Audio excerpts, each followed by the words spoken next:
Hello, colleagues. The distinguished Supreme AGM. I want to call this AGM to order. Distinguished colleagues, it is time to call this meeting to order. But before we proceed in our agenda, let us commit this meeting into the hand of Almighty God before we proceed. Can I call on? Bring the microphone closer to the elder and pass National Chairman Baba Deji Osinaike to lead us in open prayer, please. Great is thy faithfulness. Great is thy faithfulness. Morning by morning, new mercy I see. All that I needed, thy hand has provided. Great is thy faithfulness, Lord, unto thee. We thank God Almighty that has been with us since the beginning of this conference. We are now at the AGM. We pray to God Almighty to be with us, give us wisdom, give us knowledge, that we talk reasonably with wisdom, so that the AGM will end very well, and we shall have glory to give to God Almighty. In the name of our Lord Jesus Christ we pray.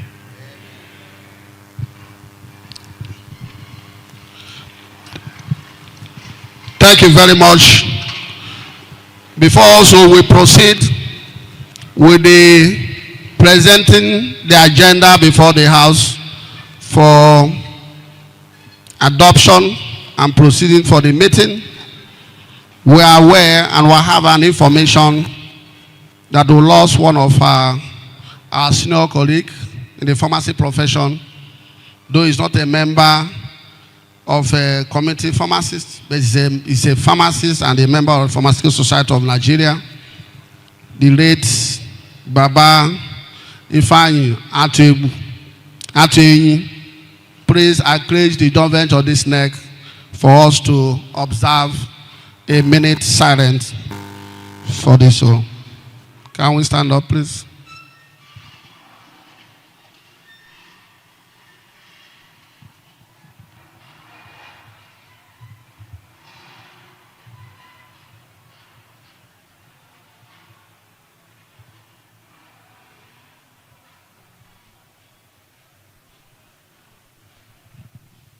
May the soul of Sir Ifeanyi Ateyi and souls of all the faithful departed rest in perfect peace. Amen. Thank you.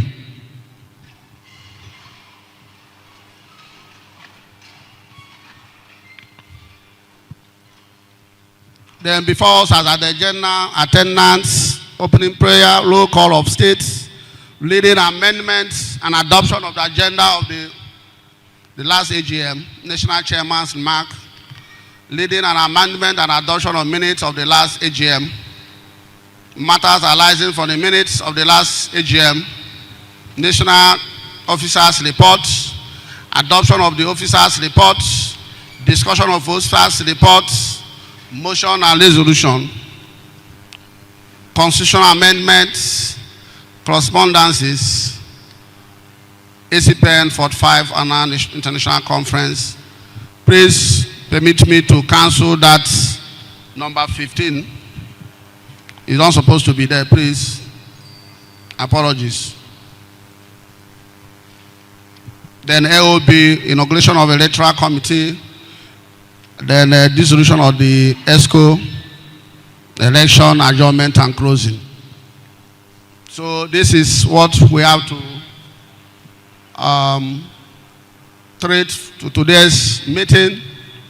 I call for any additional issues you feel that is necessary, or we adopt this agenda. Adoption of the agenda for today's AGM, 44th Annual Scientific Conference, Association Committee for Pharmacy of Nigeria, AGM.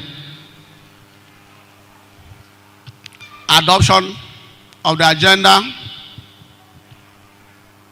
so that we can proceed. Yes? Mr. Chairman, I think that for the younger ones, for them to learn, this agenda has to be amended properly.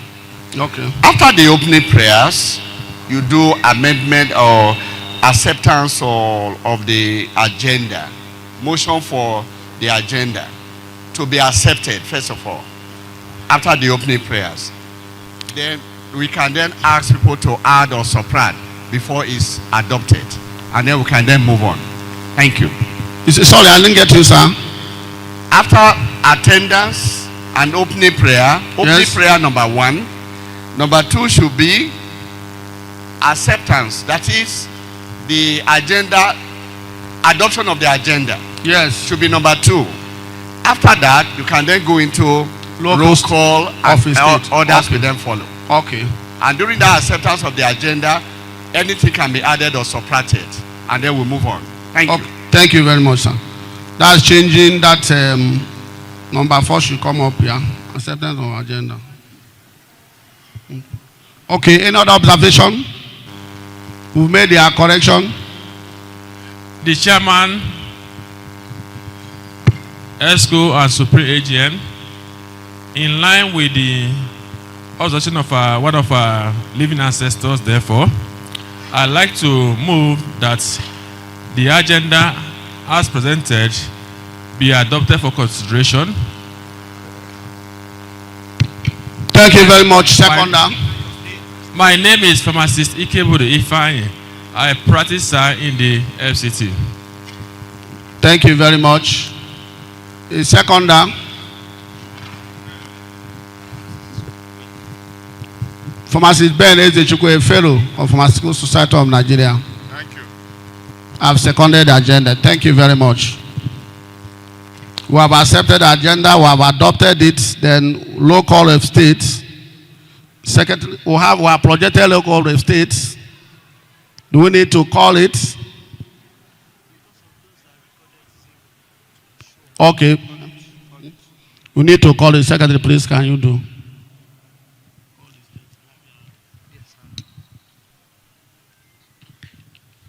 Good afternoon, AGM. The roll call of states, please. Abia State. Abia State. Show of hand. Abia State. Can we be standing? You may have to stand up so you can be counted, please.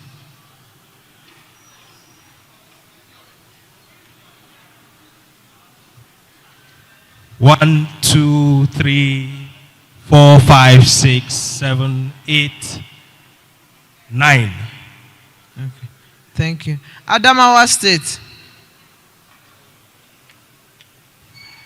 Adamawa State. 1. Okay. Akwa Ibom State.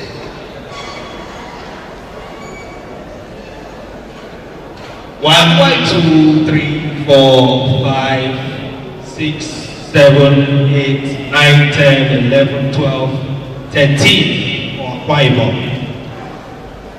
Anambra State. Anambra.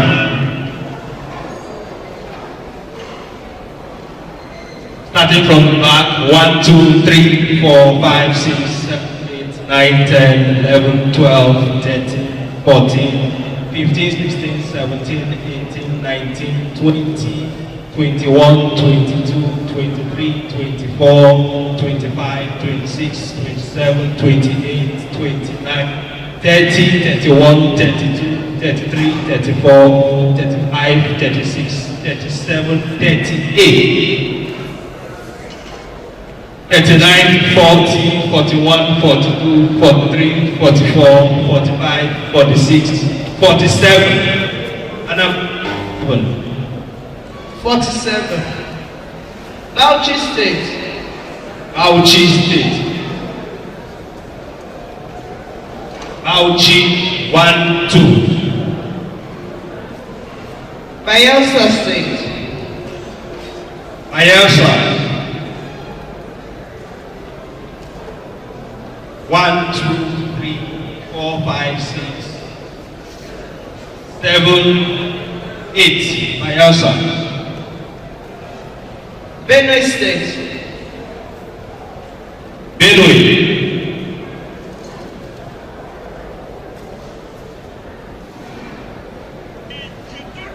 1, 2, 3. Benue 3. Borno State. Maiduguri, Borno State.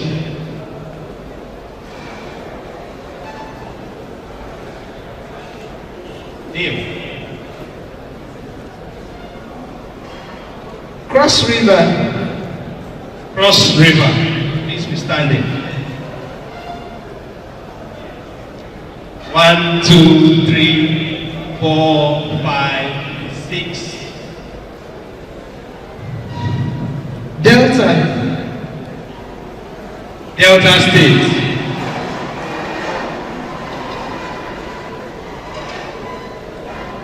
1, 2, 3, 4, 5, 6, 7, 8, 9, 10, 11, 12, 13, 14, 15, 16, 17, 18, 19, 20, 21, 22, 23, 24, 25, 26, 27, 28, 29. Delta. Ebonyi State. Ebonyi State.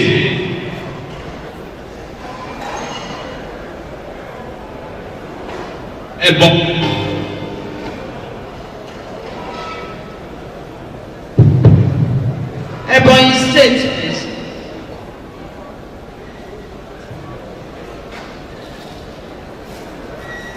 Please, if you are not calling your state, be seated. Ebonyi State, new. Edo State. Edo Benin City. Edo State. 1, 2, 3, 4, 5, 6, 7, 8, 9, 10, 11, 12, 13, 14, 15, 16, 17, 18 from Edo State. Ekiti State. Ekiti State. Ekiti. New. Enugu. Enugu State.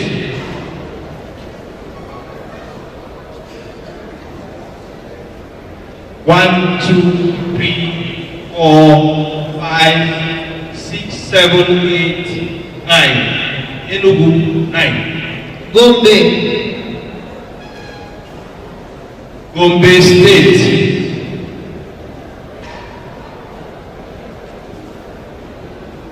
Gombe. New. Imo State. Imo.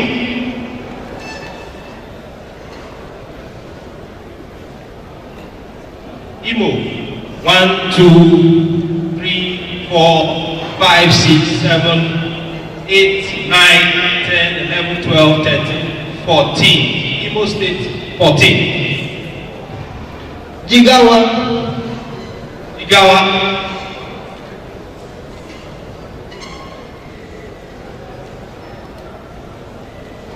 Jigawa. New. Kaduna State. Kaduna.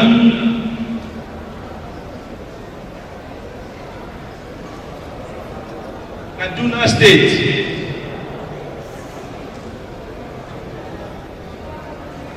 One. No, there's someone at the back. 2. 2. Kano State. Kano.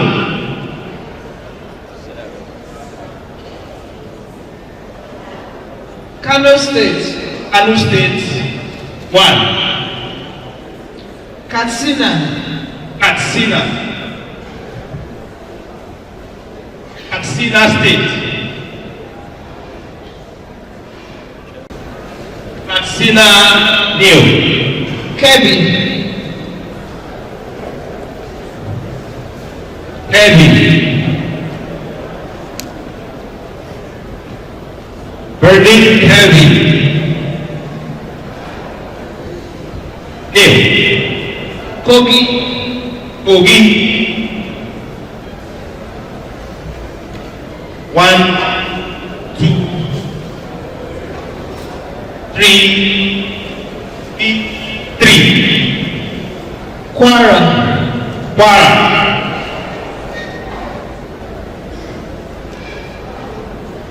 1,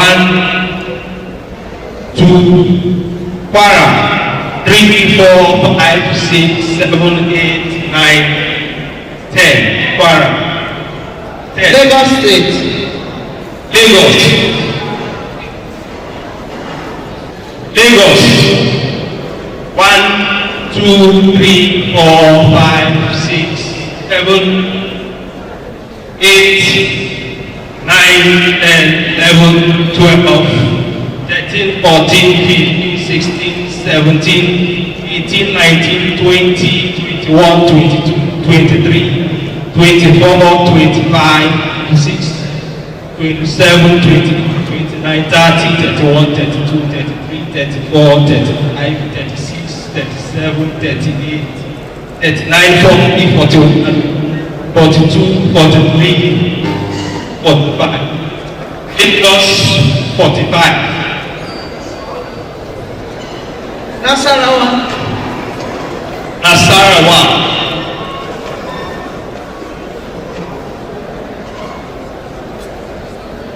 One, two, three, 4. Nasarawa 4. Niger.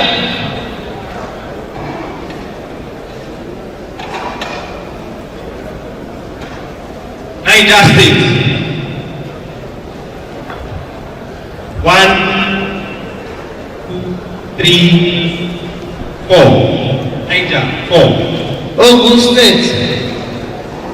Ogun State.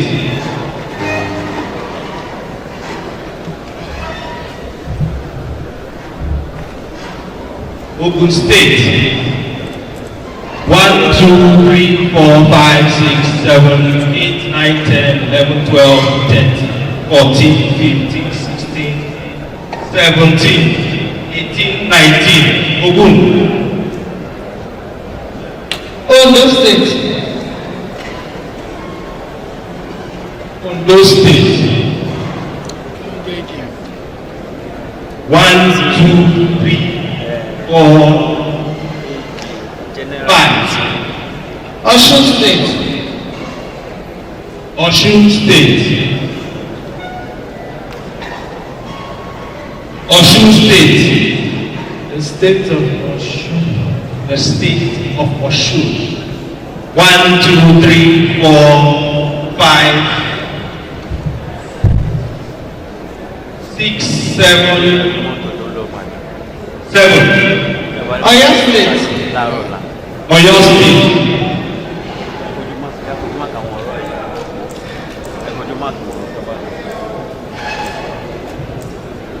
Oyo State. 1, 2, 3, 4, 5, 6, 7. Oyo State. 7. Plateau State. Plateau. The people on the plateau. 1 table, 1 group. 1, 2, 3, 4, 5, 6, 7, 8. I would have liked you to join them. It's just 1 table. Rivers State. Rivers.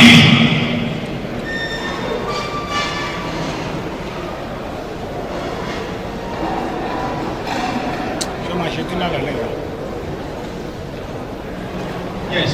1, 2, 3, 4, 5, 6, 7, 8. 9, 10, 11, 12, 13, 14, 15, 16, 17, 18, 19, 20, 21, 22, 23, 24, 25, 26. Rivers, 26. Sokoto State. Sokoto.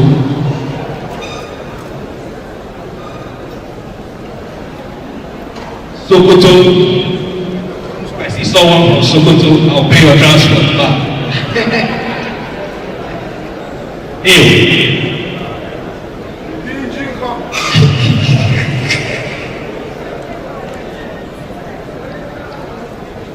Taraba State. Taraba. 1. Yobe. Number 2.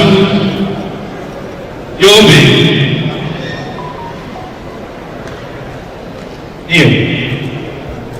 Zamfara. Zamfara.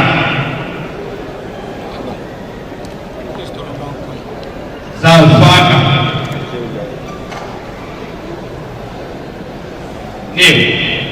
FCT. Abuja.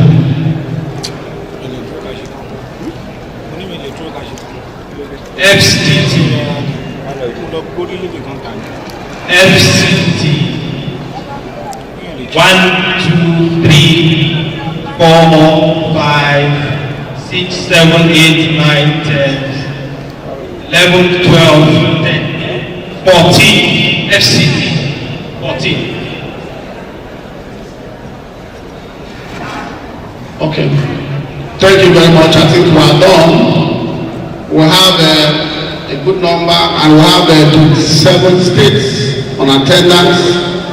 And if you go to our Constitution, Article 7, subsection 7 says, the quorum for AGM shall be 1/3 of the representatives from the functional state branches who register for the conference. And I believe, and you agree with me at this AGM, that we have formed a quorum for this.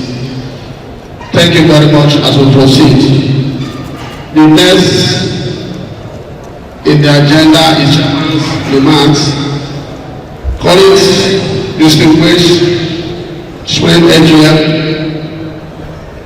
recognize the past presidents that I have present upon all their commitments, past presidents, and Supreme Court of FPSM, past presidents, Olumide Akintoye FPSM, past presidents, Anthony Akine FPSM, and all the elders of the profession and past chairman of the Association of Community Farmers of Nigeria.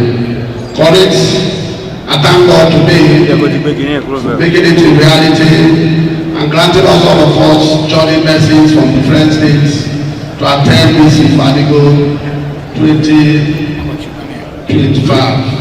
And we are coming to the end of the conference. And today is a very beautiful day that we love mind together and take a decision on most of the critical issues affecting our profession. You elected us 1 year ago, and we hit the ground running in the defense of our dear profession, and by extension, other cadres in the healthcare practice vocationally. One of our advocacy strategies involves around the effective use of the media in reaching out to critical stakeholders. We have, on your behalf, consolidated gains in the national precision policy, where PIM will be recognized for the first time. Whether they change the nomenclature, but I know, and it has been stated there categorically that must be a drug or some medication in pharmacies will prescribe and must have to prescribe. We are cruising in other medical areas, including social media, issuance, management of pharmaceutical technology, advocates, which we are continuing alongside in PSL and PCL. I assure you we shall continue to give you feedback as necessary.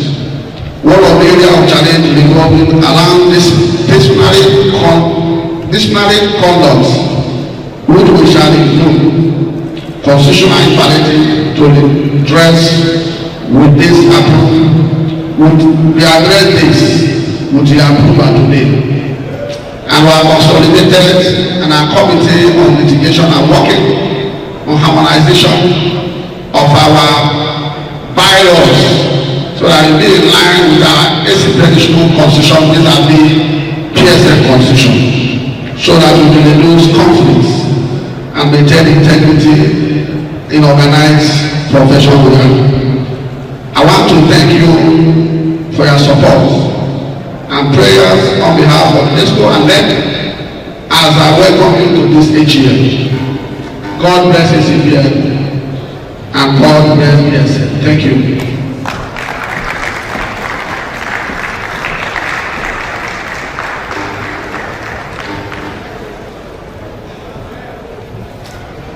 Thank you. Proceed reading an amendment number 6, amendment adoption of the minutes of the last AGM.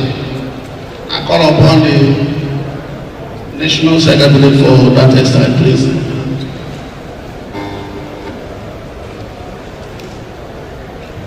Who got ahead to read it or have we gone through it?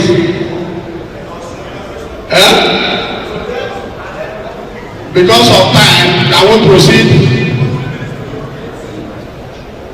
Can we go page by page for corrections? But I know we have gone through it because of time. We have a limited time here because of our dinner. Hello? Accepted. Okay, let's go back to page by page for correction. Please, thank you for your understanding. One page 1. Any correction there? Page 2, sorry. Page 2. Any correction there? Page 1, page 5, I can see something there. If you look at the number 4 there, former care center, the new former care centers is being established. Being established had been, please make a correction there.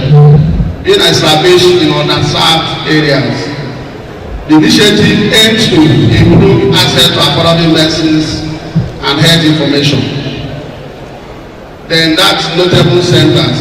The first center has been set up in Ilola. Yes, so you can correct that one. The first one instead of notable center, please.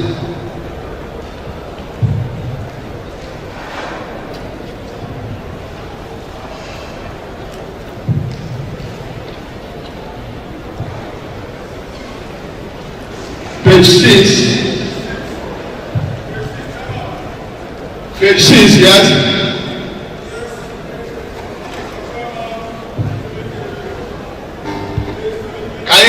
Mic, National Publicity Secretary. Second mic. Lost a minute.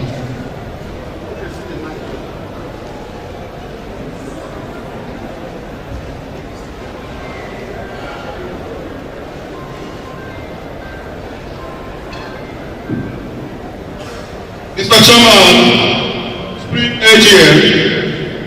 Please, may I call the attention of this AGM to, sorry, Pharmaceutical Summer Brigade is my name, FCT. Let's have a look at page 6. Under motion 3 for campaign guidelines. The first sentence there reads, the motion to establish guidelines for campaign publicity and expenses was discussed. There's a typo error here, has to be corrected. The second line, the focus on moderating should be changed. The focus be on moderating expenditure and managing communication effectively.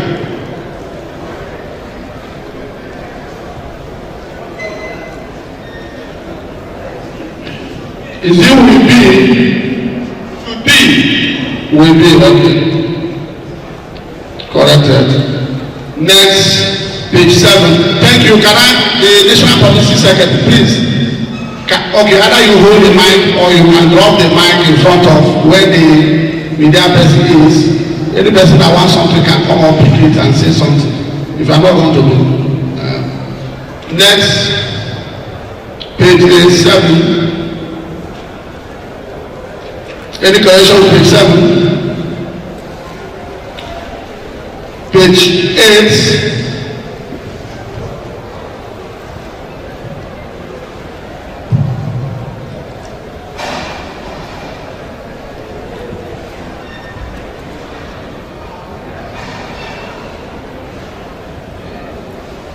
Page 8, okay. Page 9.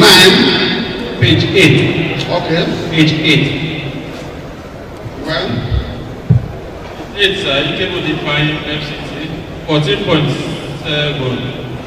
the third line on summary. There's an omission of R, margin of 2 words.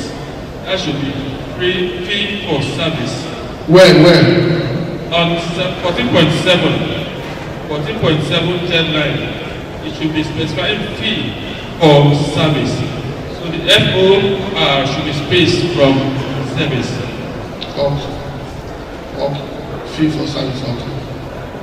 So, thank you very much for that observation. We're on the last page.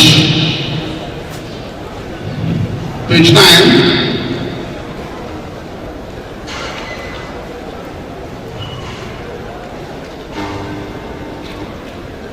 Page 9, you can also as well go to other last page for your names, your phone number, especially your name. Then not look at the email addresses because there might be a lot of this in there. But your name, phone number, whether there's any mistakes there. If you have any this thing, you write and make to the front, please. Yes, if there's any mistake, please you write on your name, your phone number, on your name and phone number, please you write and read. Okay, observation on.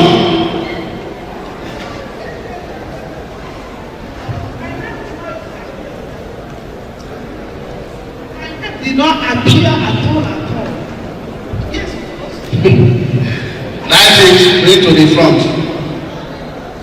If you are attended, let me read. You wrote your name and the attendance. Afar Olanrewaju Iwade. Not for back to page 8 under the NHIA. For purpose of clarity, NHIA Act specifying fee for service, free care providers. Because of clarity, because it is written here, somebody really will not understand what we are talking about. Fee for service. For secondary care provider. For secondary care provider, okay. Right, noted, sir. Thank you. So, in absence of any other correction, can someone move motion for adoption of these minutes so that we can proceed, please?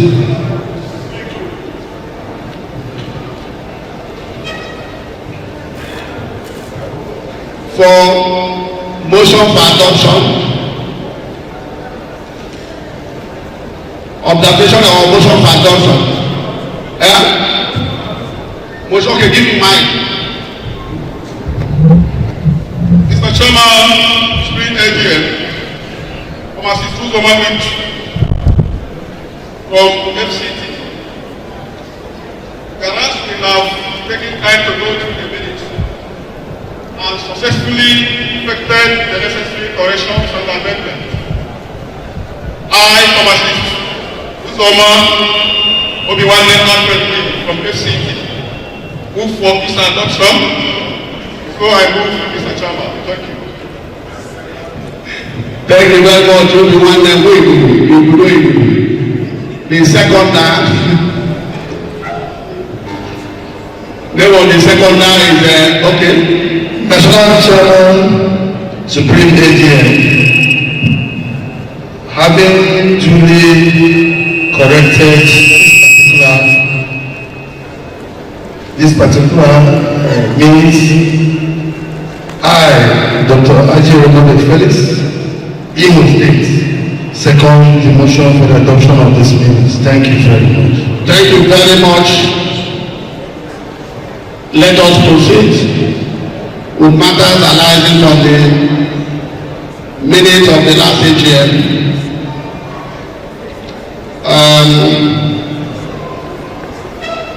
We see welfare compensation.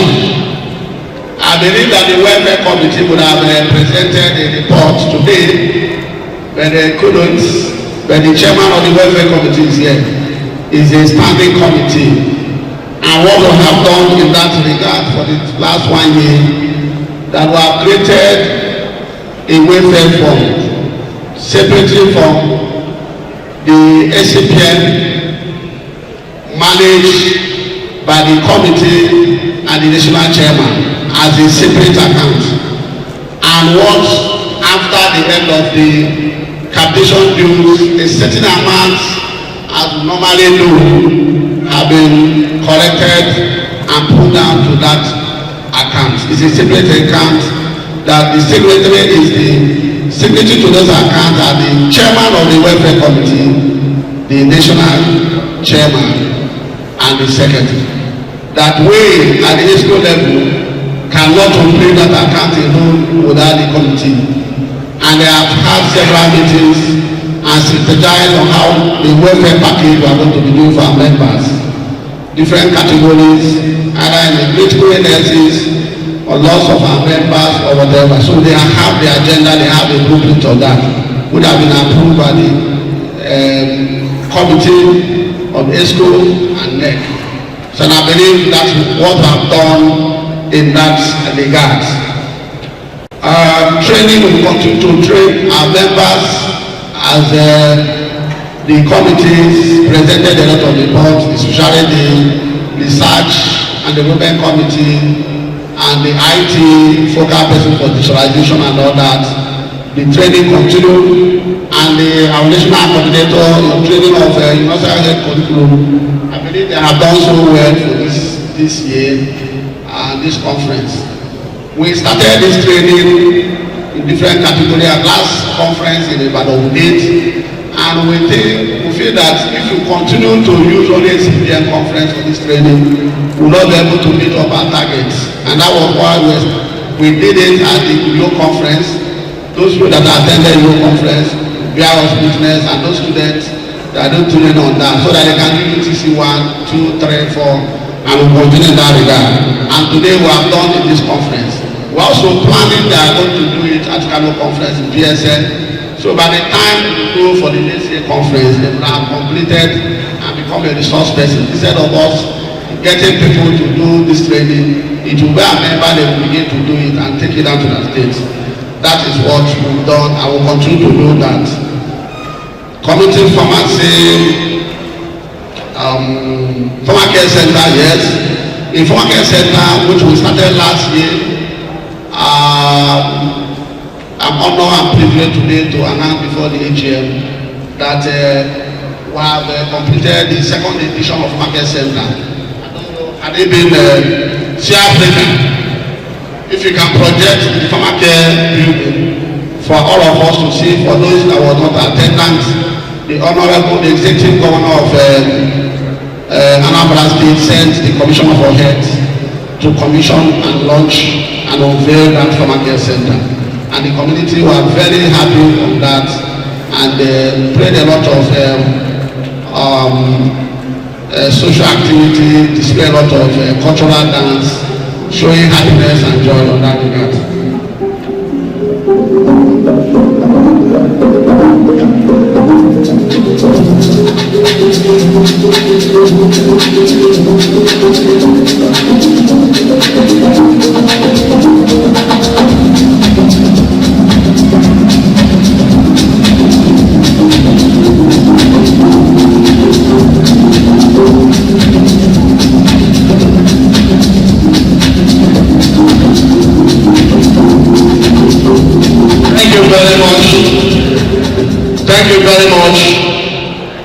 is what we did on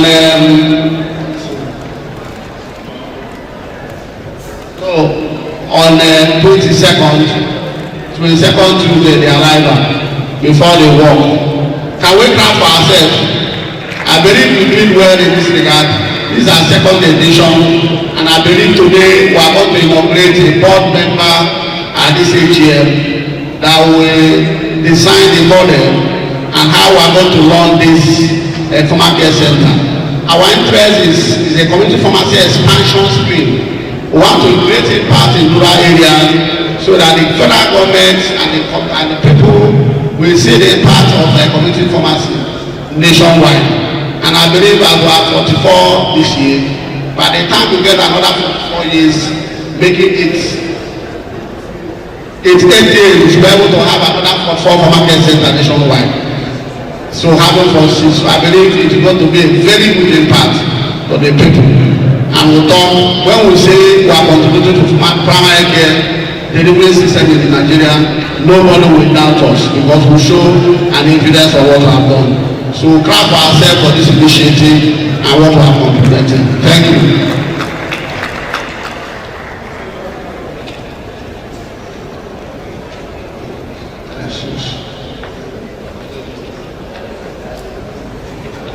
Cooperative also, our cooperative is one did well, and I believe they did the AGM partially yesterday because of time and because we had a long day yesterday. They couldn't do a proper AGM. But we have our president here and other executive members. And I believe this year, at the end of this year, or this year we're ending this period, cooperative have been growing, our cooperative is growing tremendously. And we have given disbursed a loan worth 120 million. And we've been encouraging our members to be part of it. Today, I know we have different cooperatives in our states, but like this cooperative we started 2022, and from 2022 to 2023, 2024, I can say this year that is ending at this AGM, we have disbursed 120 million. We are looking forward to grow this cooperative so that at a later time we can convert it to microfinance bank, and that is our target. And that's why we are looking for any resources, we are looking for any ways we can generate funds and actualize this intention to do. So thank you very much, and the cooperators, I encourage you and appreciate you. And also I've not gotten any reports on the integrity issue. Most of the people that are taking this road have been complying because we have a requirement and they obey the rules and regulations, the guarantors and all that, so that we maintain integrity in the business, which is very, very important. I encourage us to continue in that aspect so that we can grow and go and bring more better opportunities for our members. Thank you.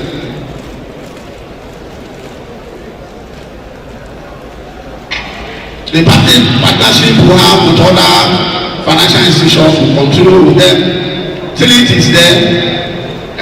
Nucleus is there. We have gotten some reports on some of our members that are not following what they're supposed to do, and I think it is not good for us. It is not good for us. Let us maintain credible integrity and credible relationship if you must have your business to survive. Thank you on that one. Then electoral campaign guidelines and what you said here. We have started the process of electoral reform because we've seen that in ACPN and PSN elections we spend a lot of money, and for organization that doesn't pay you anything, and you work, you sacrifice yourself, you do a lot of things. But why we should take towards having a reform in our electoral process is so that we will be able to expose our members to begin to do what they expected us to do. And on that regard, we have a plan. The law and ethics is working on that. We are going to bring electoral reform process in ACPN so that our campaign system will be reduced. We can only campaign, we can think of campaigning in 1 week, We know you, we know your data, we know every other thing. You can campaign one instead of travel from one place to another, different state and all that. And there's a lot of things, law and ethics you go to work. By the time you look at the strategy, you make our people, we are going to organize a town hall meeting. So by the next election, you should be able to prepare yourself and know how we are going to do that. And it's very, very important. We work toward that direction. NHI, yes, we plan to have a lot of strategy on that for how to tackle this. We will be complaining about NHIS before we enter NHIA. And the status will still remain. Global capitation is our challenge. Fee for service, this is what we have in mind. And we are promised that we are going to go to court on several occasions. But our legal department and our legal counsel have advised us on a lot of things, and we saw this in them. We don't just back into a court without having hope that we're going to win. There's other strategies we are mapping out, and I begin to ask, and I've asked our members at that level, if we can get some of our members that are participating in this current National Health Insurance Authority, any of our members that are participating. I can't. In Lagos, I try to go down, you know, that I can get any person. I call Abuja, I call Liver, I presented before the neck. If you can get any of our members that are participating, we use as an evidence of what we are going to tender before the court, before we present this matter to court. And also we have designed another strategy that we are going to have a courtesy call to the chairman of the board of that current chairman of the board. We are trying to initiate a collaborative aspect so that when we consolidate, the status quo might change, and they have started changing in that direction. So, and that is what is holding us to take that action. So,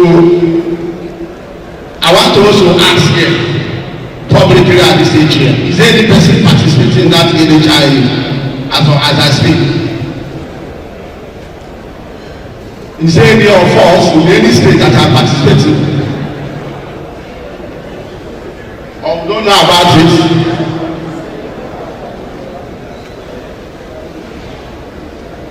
Oyo, you have any person in Oyo? ANH, that's the Participating National Health Insurance Authority. Okay. Nobody. Yes, I can see somebody is coming. Yes. Okay. Gafama, the National Secretary of PSN.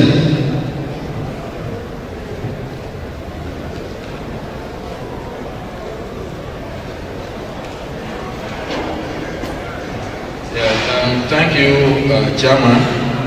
On the issue of NHIA, my facility was accredited in 2012 to provide secondary services to NHIA scheme then. But I want to tell you that more than 10 years after, I have not received a single prescription coming to my facility. So I have the certificate of accreditation. So, but no single prescription has come to my facility. So thank you. Thank you very much. Any other comment on that from another state? This is from Lagos.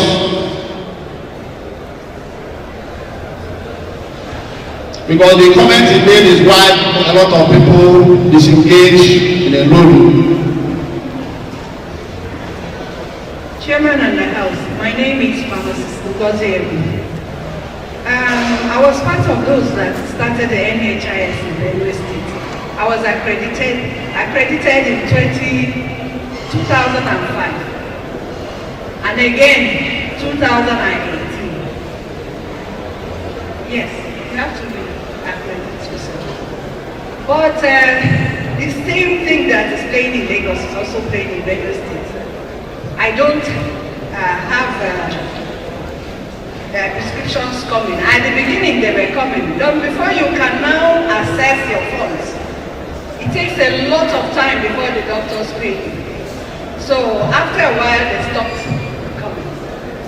That's the situation in my own facility in Benue.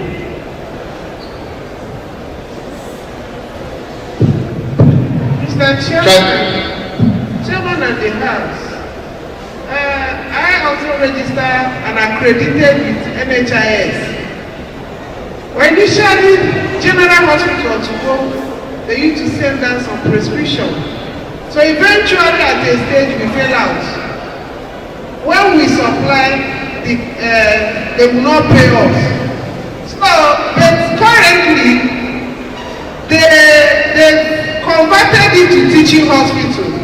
But the new CMD recently called me. We had a meeting. We are about to also sign a new MOU with them for them to start sending their patient back to me now. Thank you very much. Then I have my BOF chairman. Thank you, Mr. Chairman and AGM. I think it's a fundamental problem which must be looked at the root cause. Basically, the hospitals are treated as centers for NHIS. And most hospitals, because of the volume of inflow, they open pharmacies in the hospital and dispense from there. That's obvious, that's why it's not done. The question is, are those pharmacies supposed to dispense those medications on the NHIS? And the answer is no, except the reason by the PCM. So these are fundamental problems to address.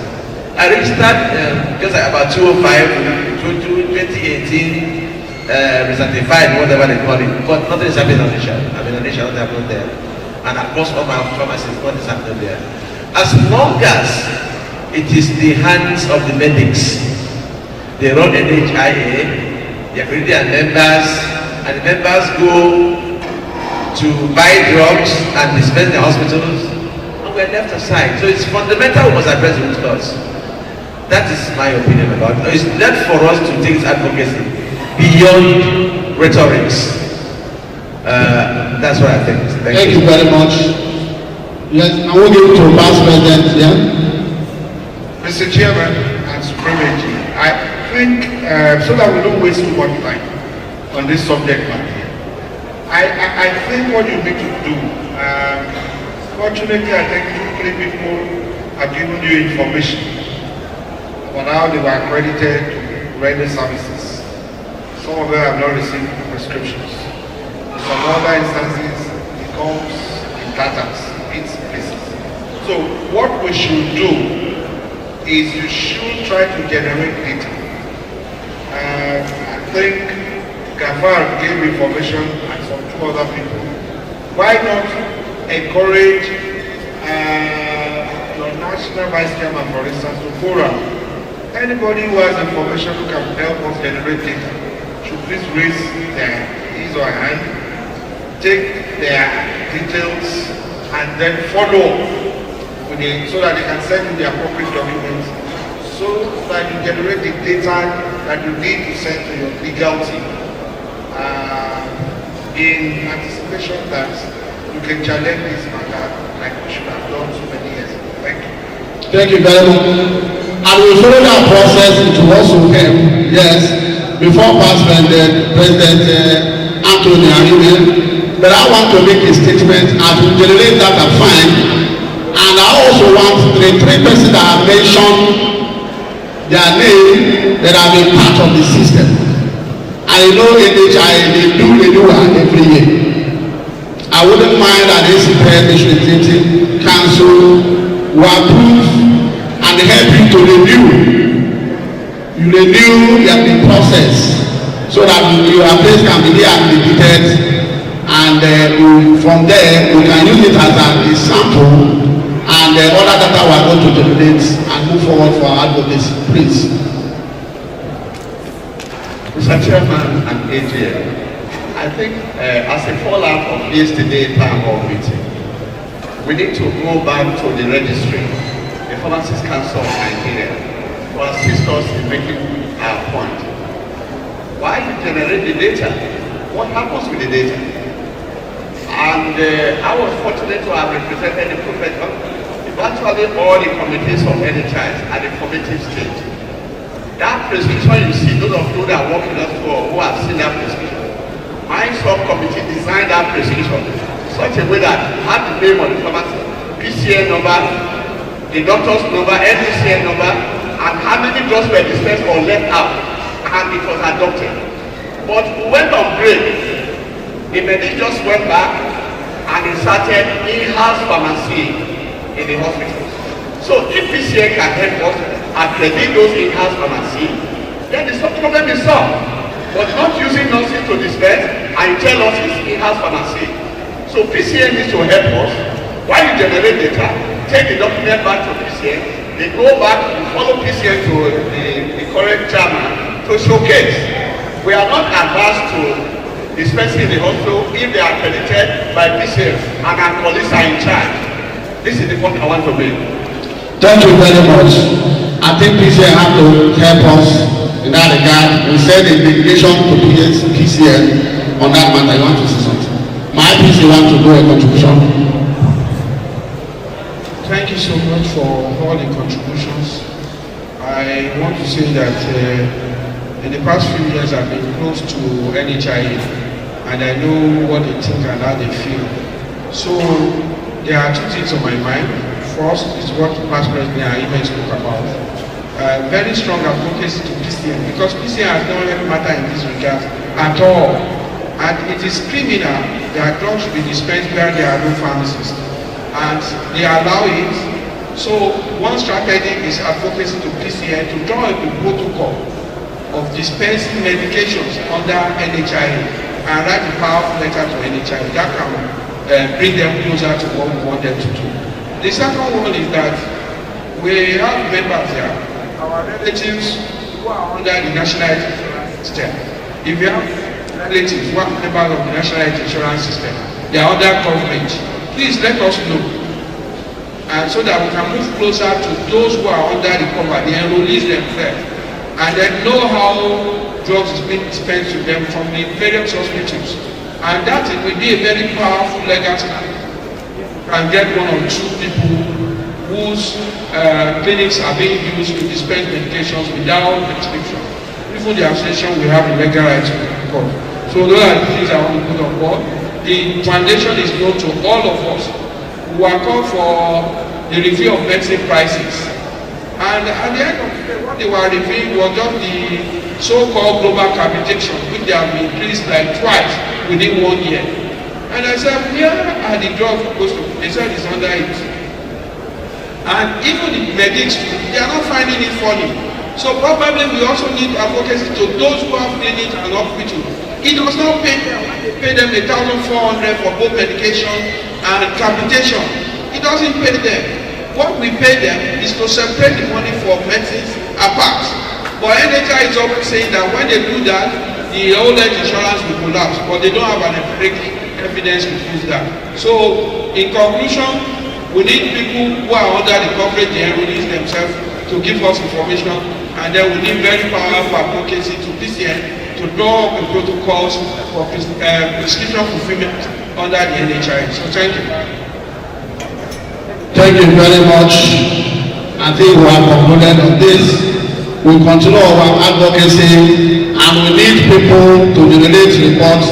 National Publicity Secretary, please help us to get names of those people that are already enrolled or that want to renew their own. And we have like 3 persons that have already mentioned that they will help them to renew. Chairman, sir. On the same NHIS.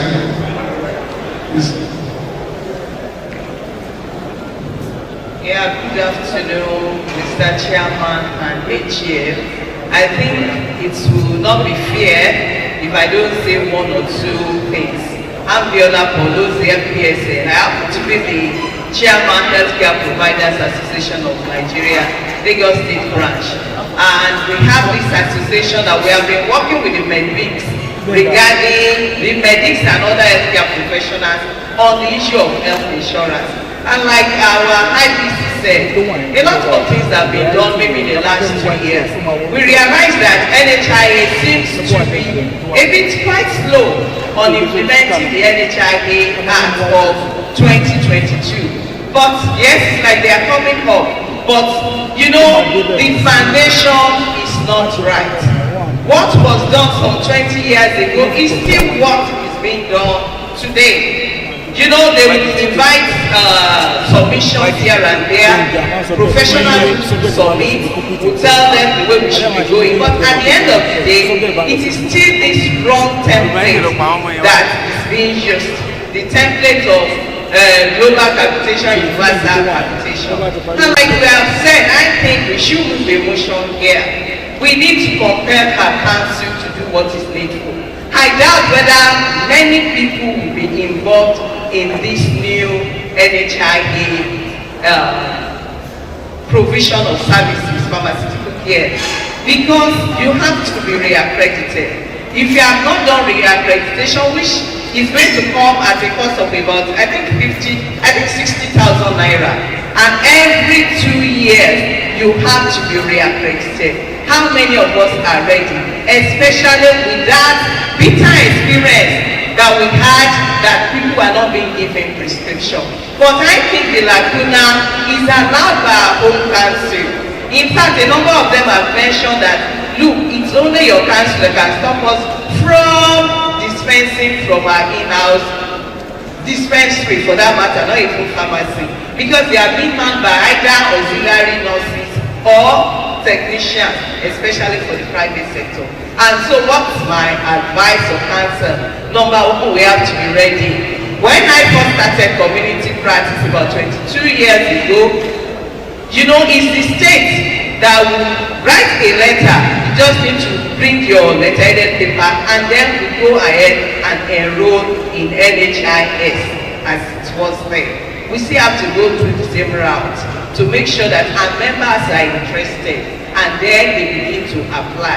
I believe we should be able to have, not less than, we are over 5,000, not less than maybe 1,000 of us in the next 1 year that will say we want to participate, because we need evidence, like you have said, to be able to have ourselves with and engage them. They are not going to let go on time, going by what I've seen in relating with the medics in particular. And because of that, we need to get our hearts in order. Then number two, pharmacy council must be ready to help us. They must inspect the hospitals. Without the inspection of the hospitals, the medics will continue to dispense from their places. Thank you very much. Okay. Last person. No. Hold on, the past president. There's somebody already with the microphone. Good afternoon, Chairman and Supreme AGM. I was accredited 2005 and I started dispensing for NHIS then 2006. It actually was dispensing for 4 hospitals. I had an agreement with them to be paying monthly. But the main problem is the global capitation. Because immediately they collect the money, they spend it on other things, and they find it difficult to pay pharmacy. Then from the HMO, we are collecting the money 3 months ahead, while the hospitals were collecting 1 month ahead, and pharmacies were supposed to be collecting after dispensing. At the point in time when I was the free sec of the ACPN National, I thought it that pharmacies have to online. I have to be paid upfront so that we'll be able to stop. But as long as we have that global capitation on, there's nothing we can do. And as long as the NAPCN2 registered from dispensing the name of pharmacy, there's really nothing we can do. Thank you. Thank you very much. Okay. The last person on this issue, so that I can proceed. Mr. Chairman, sir, I Supreme AGM, I think we appear to be digressing. The problem, I'm not exculpating the PCN, but the problem here is not really the PCN, and I'm glad that the last speaker actually opened the pathway to what the real issue is.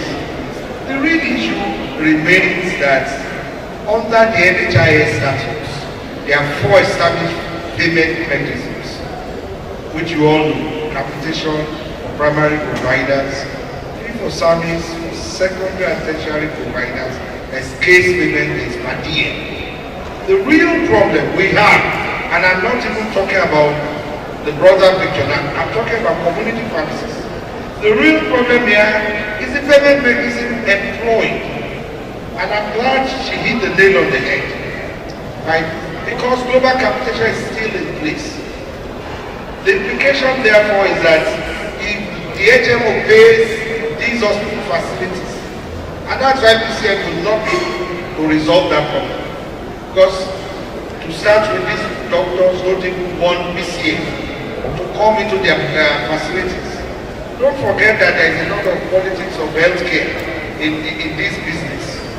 Today we're still, it's a huge battle we're fighting presently at the National Assembly, that pharmacy facilities will not be launched for regulation and control under a National Health Facility Regulatory Agency bill. So we must play the politics carefully. What we need to do in court, and that's why you need that data. You need to go to court to prove that the NHIA is violating the law by not paying community pharmacies through the mechanism of fee-for-service. And that's what these people are telling you. The man who registers who never gets a prescription. Or the person who says, oh, I used to get prescription. And then, but they don't pay me until so time. That's why the fact that they collected money upfront. Don't forget, Simon, I'm sure you remember, because we both served on those committees. The arrangement was that each provider, whether you are a pharmacy or hospital, you are supposed to sign a service or contract agreement with the HMO. So it's the HMO that is supposed to pay you directly. That's not what they do. And that's why there's a lot of diversion. So if you are waiting until the day PCN will do a few things, you won't solve this problem. You need a pronouncement from courts to determine whether what they are doing is not a violation of the NHIA Act. And I think that's the fastest route. Thank you. Thank you very much. On conclusion of this, there's another aspect. Most of the people that stood up, Jafar Amadi, Noye from pharmacist, Noye from Benue, and one other person. These are the people for community pharmacists nationwide. People that have been known years back, since 2004 and all that. They have never renewed. Our people are not even coming out to become a member. That is another issue. Most of the insurance issue now and different states, like Lagos is doing well now. Most of the state governments are also embarking on this insurance scheme and all that. We can do advocacy with council and all that, but our members are not. When we went to go to court, and they say, okay, let me see people that are participating. All these people that mentioned their name, people that are, when they are under NHIS, they have never renewed up till now. A lot of our members nationwide are not doing that. So we need some of the evidence. That's why we need data. By the time you see people that want to participate, they will use it as what as their data as an information or whatever we want to do. We can have it to PSN, to PCN. We can also go to court and all that. These are what the information our legal partner asks us that we need to know that. We need to come out, even in the state level, we need to come out to participate so that we can have the robust data to fight whatever cause we want to do. Thank you. Then I think we are done with matters arising from it. Aggregator platform, I've seen something about this. We say we took 10 days yesterday during the course of the town hall meeting. And I've said that we are bringing all community pharmacies on board through our portal and aggregator platform so that we can be there like in junior. You can advertise the services you are providing, you can advertise your products in the aggregator platform. we can, if you come and market it to your clients and all that. So it is something of course, and we are working hard on that. So we move on to the agenda. We follow the agenda, national officers reports, and adoption of the reports. And we have been waiting for our external auditor that led. Yes, but we got the information yesterday that the man is ill. And he's on his way. He couldn't make it to this place. He ended up in Benin, but he's fine. He couldn't continue the journey.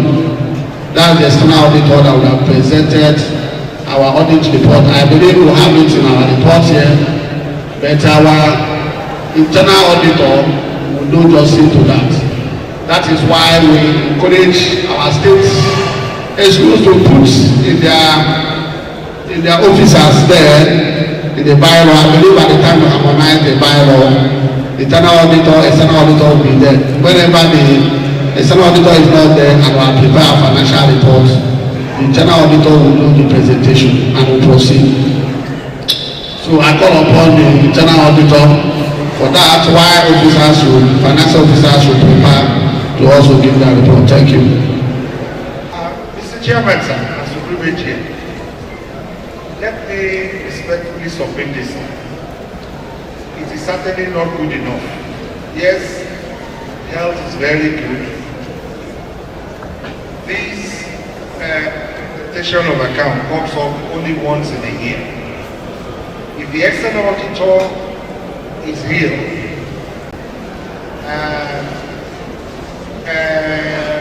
if he felt it wasn't fit enough, he would have sent somebody else for this type of statutory assignment. You know, the danger about this, I hope you are listening, Chairman. The danger about this is that one of the most cardinal responsibilities you want to carry out at an AGM is not going to be achieved here today. Because it means your account for the first year was not approved by AGM if there is no external auditor.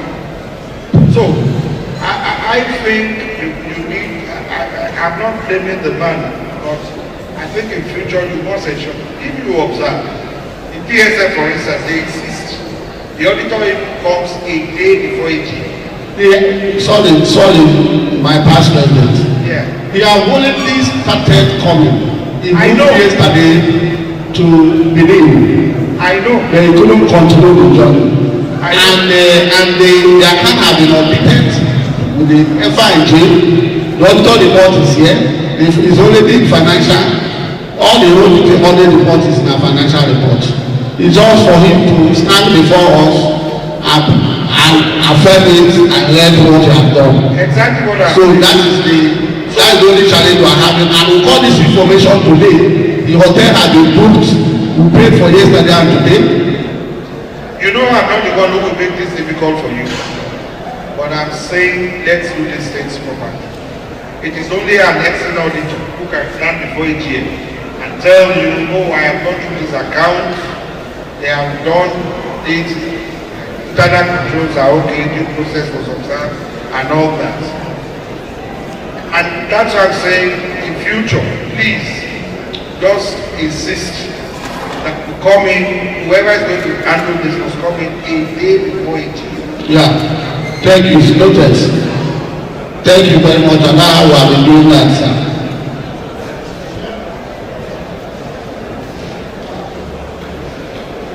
And past president has been coming. Chairman, I think that this is an emergency situation, and that AGM must realize that in circumstances like this, there may be nothing you want to do or you can do. So I differ a bit with my brother here. I mean, you can't guide that man as much as making sure that he comes. And if I understand what is happening, that he has left. I know that he got to Benin or had to reroute to Benin because he's not feeling well.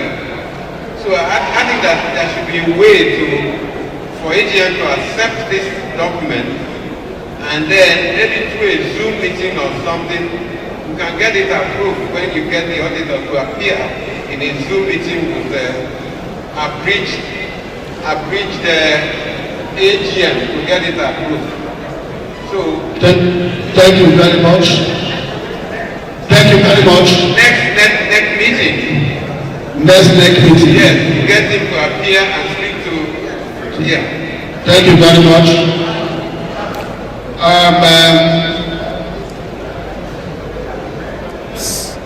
Benga Oluwale, fellow president.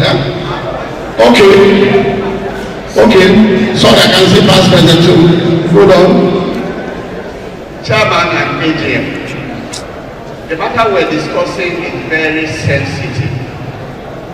And like we said, the chairman is in a circumstance he cannot solve the problem. The auditor is mandatorily supposed to appear before us in an AGM. It happens once in a year.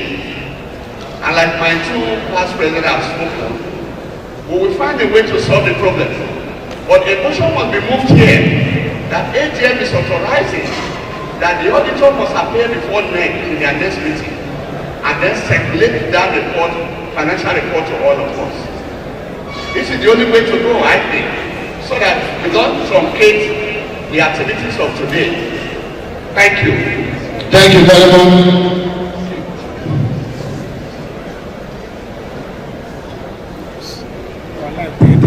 Mr. Chairman, distinguished AGM, I am not a past president, but I was a past national secretary.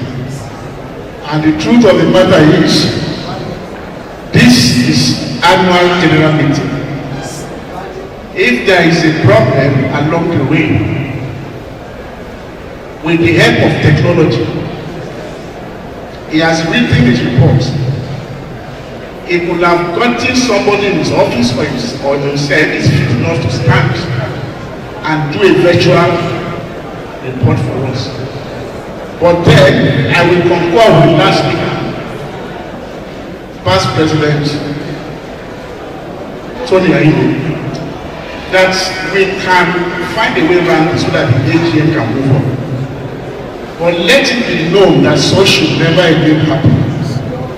And again, we have financial officers, not even the chairman now, who are supposed to work closely and ensure that this man is here, live and direct. So please, AGM, maybe a motion can be moved for us to make progress. But this is an aberration that we need to run away from, because we are talking about finance, which is the backbone of any serious society. Thank you. Thank you very much. This real AGM, can we just understand the situation? The situation like an emergency situation. We have this man, one of the financial officers, one of the FIJ committee, and concluded on the report. We don't have any issue on the report. But on his way coming back, he had an emergency situation. And lying now in the hospital. I've been calling him, he cannot pick since yesterday. He's booked his flight and even other thing. The accommodation is there. How do you expect somebody lying down in the hospital to make his presentation? If I negative report as far, maybe it's no more there.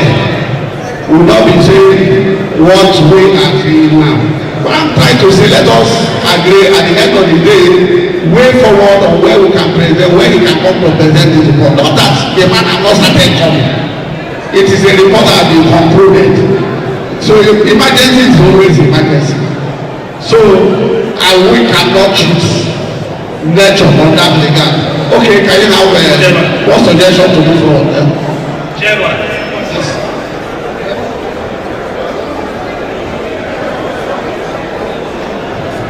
Mr. Chairman, sir. Mr. Chairman. Mr. Chairman and AGM, I can hear you. I think this matter has been well handled by your past presidents. You don't need to offer explanations because of explanations will not suffice. The way forward is we move that motion and we need to move it now. Yeah. If you permit, I'll move a motion. If you permit, I just move that motion. Go ahead and move the motion. Okay.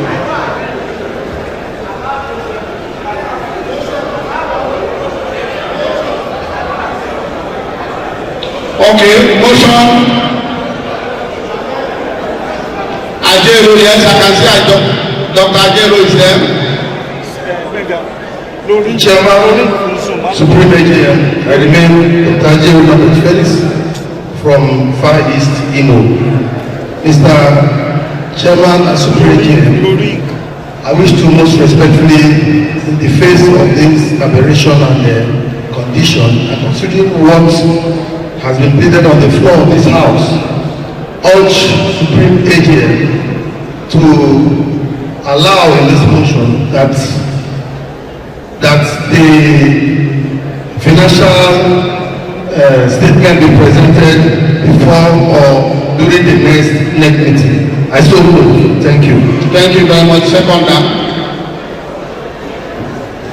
Imam Deage, Anambra State. I so second. Thank you. Thank you very much. We can now suspend the general auditor presenting that part of the external auditor. We can now call for a financial officer's report, please.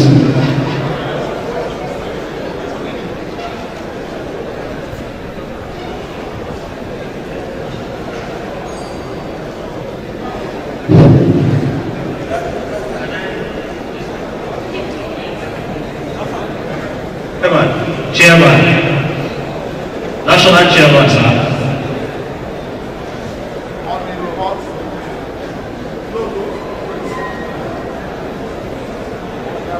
Good afternoon, distinguished AGM. All protocols duly observed. My name is Pharmacist Obiageri, your National Financial Secretary. This is a summary of the financial report of the association between the period of 1st April 2024 to 31st March 2025. I wish to remind us that our conferences still remain the highest income generating venture of our association. The 43rd annual conference tagged Oluyole 2024. Total income generated for the conference is 266,483,412 naira only.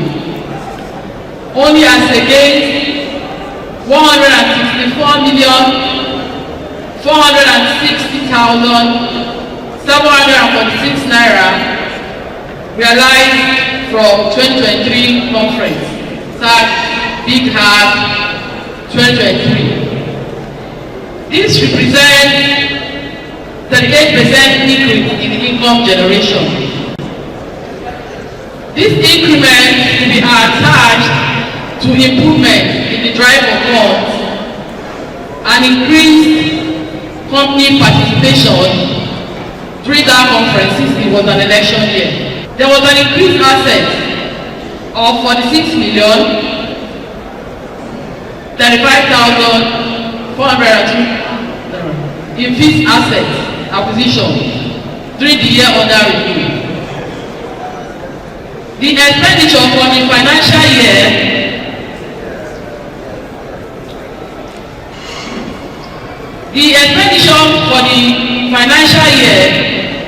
was 192,948,886 naira, only as compared to 160,805,64 naira, which was spent in the Big Heart 2023.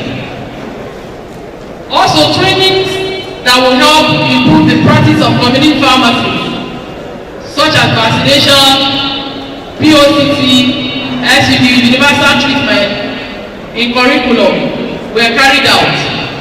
And these trainings were highly subsidized by the association. Over 100 community pharmacies were trained by the UODC approved UTC or SUD program. About 70 community pharmacies took part in the vaccination training. General income and expenditure statement. General income and expenditure statement. Description, total income. This is a comparison between the 2025 and 2024 income.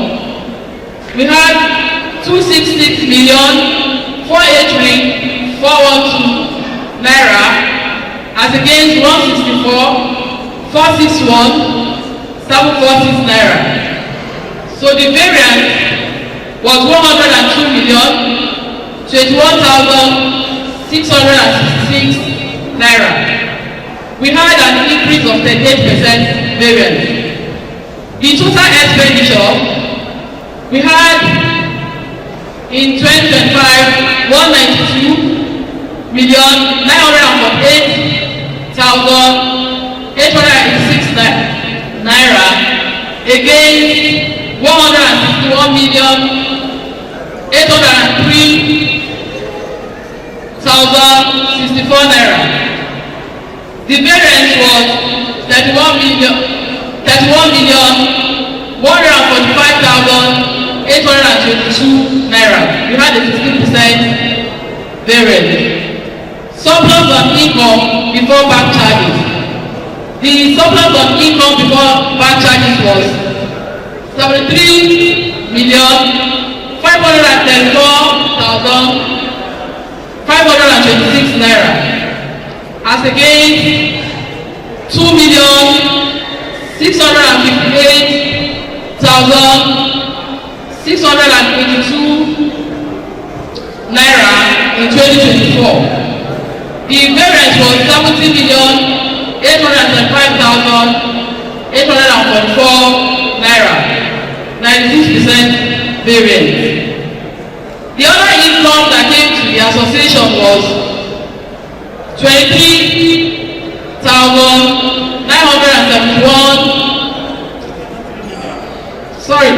million 971,000. Then in 2024 we had 63 million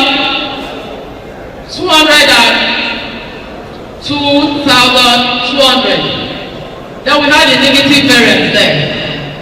The bank charges for the year was 559,260 as against 261,542. So the net surplus for 2025 was 74,676,811 naira as against 2024 that we had 4,104,008 naira. So the variance is 70,572,809 naira. We had a variance of 95%. In addition to the net surplus recorded for the year, the association also posted a generally improved bank sheet. In conclusion, distinguished colleagues, we as members of ACPN financial team have been able to track the financial activities going on in the association and have submitted necessary documents for proper audit by the external auditor. Farmer Gateway and FarmPay still remains the official payment channel for ACPN national capitation. Distinguished member of the NEC should encourage their members from various states to make payments via these channels. The number of our members embracing the approved payment gateway, that is Farmer Gateway and FarmPay, continue to increase following our extra push for their usage.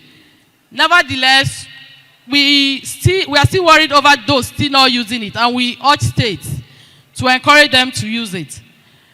Our special appreciation goes to all our partners who have been supporting our conferences and various programs, even in the present state of the nation's economy.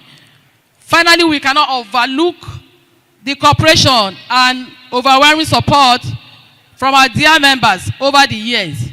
We say a big thank you for the confidence in us as financial officers. Wish our dear association greater prosperity in the coming years. Thank you, and God bless you.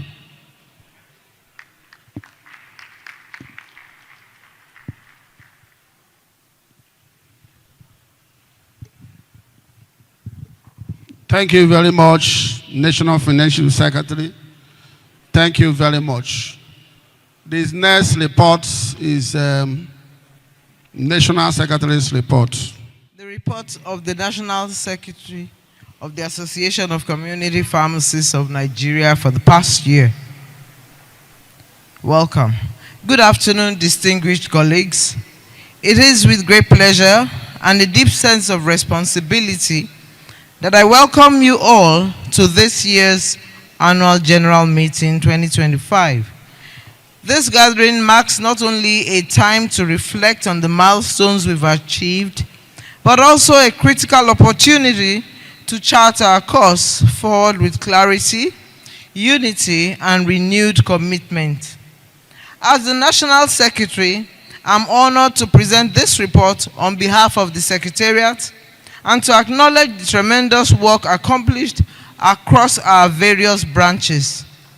Today is a celebration of your contributions, your diligence, vision, and dedication, which have been the foundation of our progress. I extend a particularly warm greeting to our new members and first-time attendees. Your presence is proof of the growing strength and inclusivity of our association. Together, we continue to build a legacy that reflects our shared values and aspirations. Let us approach today's discussions with openness, integrity, and the spirit of collaboration. May this AGM be a productive and inspiring one for us all. Thank you once again and welcome. Kindly find below some of our significant endeavors. 1. Oluyole 2024 conference in brief. We enumerated all that took place in Oluyole conference, right from the attendance. Oluyole, the Association of Community Pharmacists, held its 43rd Annual International Scientific Conference at the University of Ibadan International Conference Center, Oyo State, from the 22nd to the 27th July 2024, under the theme, Advancing Community Pharmacy Through Innovation and Collaboration. The conference attracted the Executive Governor of Oyo State, His Excellency Engineer Seyi Makinde, FNSC, who was ably represented by the Deputy Governor, His Excellency Barrister Bayo Lawal. Other dignitaries in attendance were the Chief Judge of Oyo State, Justice Iyabo Yerima, the Honorable Commissioner for Health, Dr. Oluwaserimi Ajetumobi, the President of the Pharmaceutical Society of Nigeria, Professor Cyril Lucifo, FPSN, past President and Chairman BOT of the ACPN, Dr. UNO Uwaga, FPSN, past Presidents Azubike Okwo, FPSN, Pharmacist Olumide Akintayo, FPSN, past National Chairman of the ACPN, including Sir Deji Oshinoiki, FPSN, DC Farm members, And from Dr. Ejiro Foibo, FPSN, DC Farm. Pharmacist Olufemi Adebayo, FPSN, DC Farm. Pharmacist Gilbert Alkali, DC Farm. And pharmacist Dr. Samuel Adekola. So now, after careful evaluation of the papers and memoranda and motions at the AGM, the conference adopted the reflected resolutions. You can find this on page 28. 1. The conference acknowledged the community pharmacies are best suited to provide healthcare services to the largest segment of the population in every clime, which is why governments, donors, partners, and other stakeholders should identify community pharmacies as strategic executors in service delivery in the quest to attain universal health coverage. The communique also had the conference echoed the global expositions and norms that recognize community pharmacies as primary healthcare centers and reinforce the reality that National Health Act 2014 validates the status of pharmacies as health facilities in Nigeria. 3. The conference canvassed effective regulatory controls in the quest for good pharmacy practice, GPP. The conference welcomed legislative action in key areas like establishment of the federal and state task forces on fake and counterfeit drugs as the inherent weakness in the pharmacy and drug statutes. Encourage criminal elements and merchants of debt to get away with impunity in the pharma sector.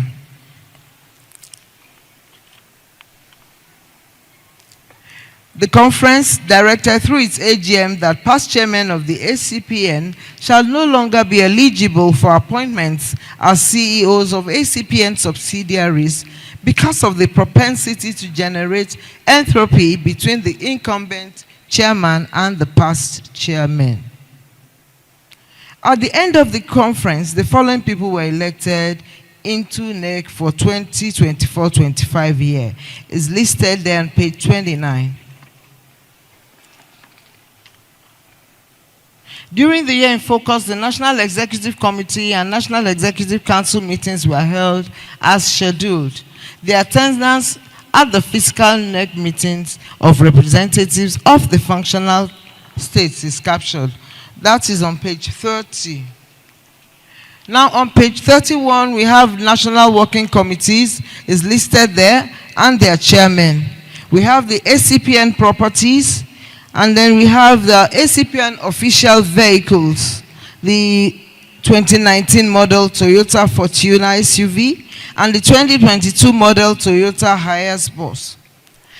The pharmacy emblem. The month of October remains the emblem month for emblem awareness and promotion. Emblems are presently available at the cost of 150,000.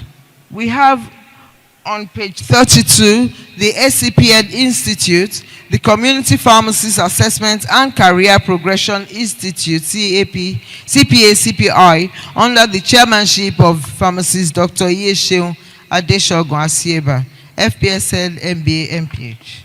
The CPA-CPI was set up by the ACPN leadership to recommend a system for assessing and rating community pharmacists, which will be useful for recognition as well as career progression for all community pharmacists, the employed and the employer. We have our ACPN newspaper publications for 2024-25 on page 33, 34, and 35. Our ACPN cooperative has been operating efficiently and autonomously under the leadership of an elected management committee comprising following members. You can find that on page 36.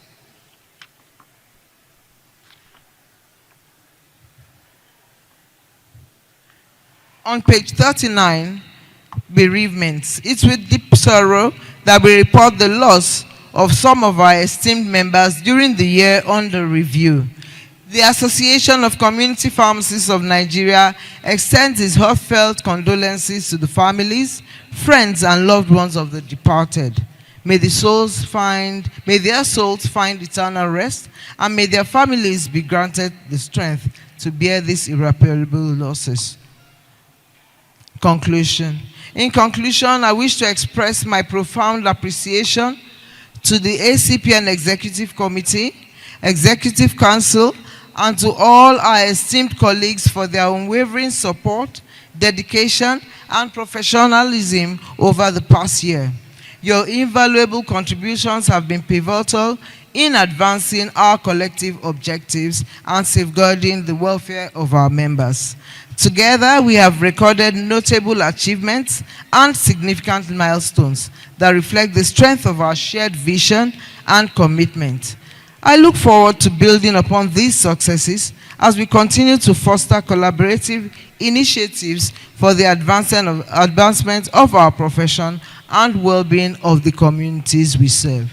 Thank you once again for your steadfast commitment, tireless efforts, and resolute service to the cause of community pharmacy in Nigeria. ACPN, empowering pharmacists, protecting the people. Thank you very much for listening.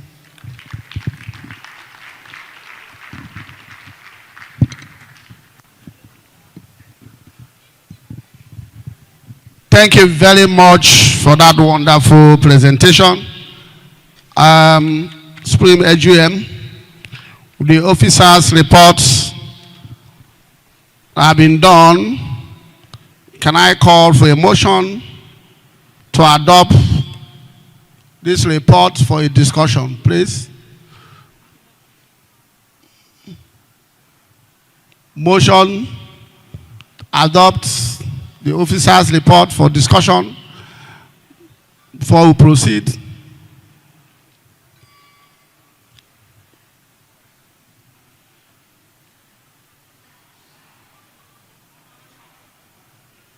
Yeah, you can.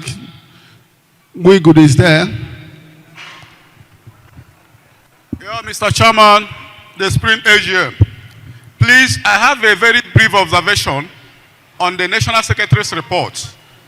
If you can permit me, let me refer this AGM to section 8.0. Okay. No. Okay, on that note, may I move for the adoption of the National Secretary's report? Thank you very much. I don't know whether you... Okay, second down. Okay, Biola Polosi, Lagos State, adopting the report for discussion. Thank you very much. Seconding. Thank you very much, ma'am. Then comments from the financial report. Go back to fellow Biola Polosi. Is raising her hand. You want comment? You want question? She says secretary's report. Secretary report. Okay.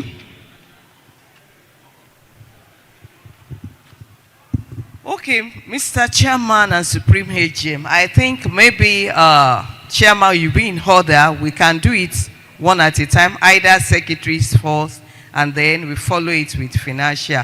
But maybe probably we first do secretary and then we go over to financial. On financial report, you know, as our dear National Secretary was rounding off, she mentioned bereavement. I think if some people have been members of this association for how many years, we can't just write their departure with 4 lines without listing them. I don't think that's right. Please, that must be updated.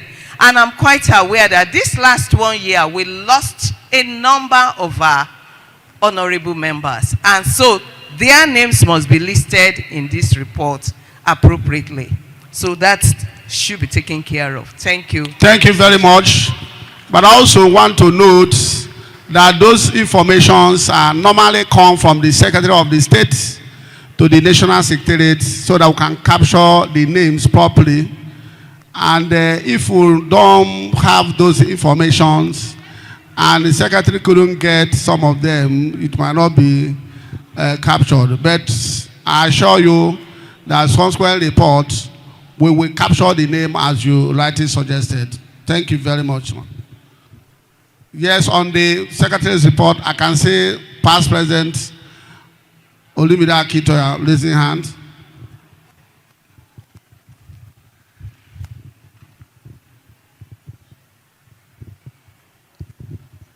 Mr. Chairman and Supreme AGM, my comment is on the National Secretary's report. I want to believe this is a very good report. The quality is good, and I think the rendition was even more beautiful. But I'd like to draw your attention to section 262 of the report. That's about scaling scheme on page 32. Scaling scheme for community pharmacists practice. Section 1. I don't know whether you have seen it. Yes. Yeah, this classification is a fallout of a webinar held about a month ago. First is to say that you need to be very, very careful so that the information you have provided here will not be used against the profession. In Lagos State, where I practice, the major reason why we have not taken what was offered by Lagos State government is that Lagos State government, contrary to what they do contrary to global best practices and even what is obtainable here, would rather designate pharmacists as specialists instead of consultants. Now, if there is a reference document, an in-house document from us designating some of our members specialists, it can cause a big boomerang effect.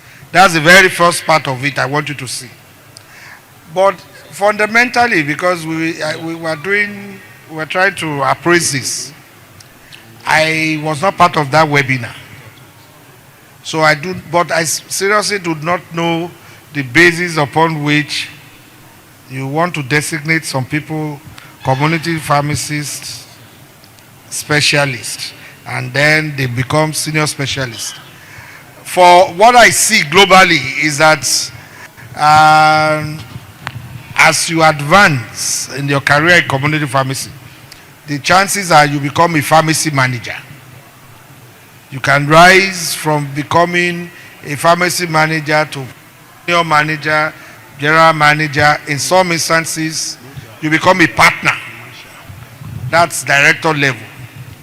So that, of course, it does not stop you from recognizing consultants, people who have passed through postgraduate colleges. So, but for those consultants, let them also pass through a gradient. They can start, like you see in the public sector, as consultant 1, then they become senior consultants and chief consultants. But do not let us use this lexicon of specialist in our career progression, because our friends in medicine will use it against us, and they will quote this document that even in your own profession, what you call them are specialists.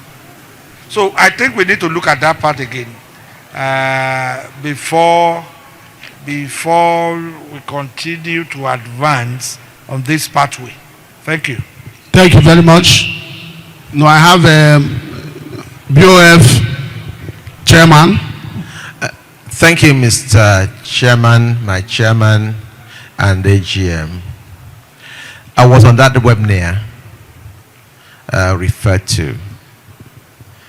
Most of us who are self-employed and who employ just themselves alone, which is where majority of us belong to, you progress from owner to owner to owner until you pass on to the next generation.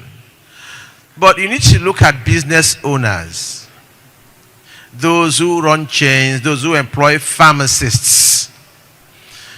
Because you don't tell me what I'm going to call my progression. The first one was every ACPN member on that webinar sharing their thoughts. The next is to engage pharmacist employers for a buy-in. Otherwise, nobody will follow what you've done. It will be of no use.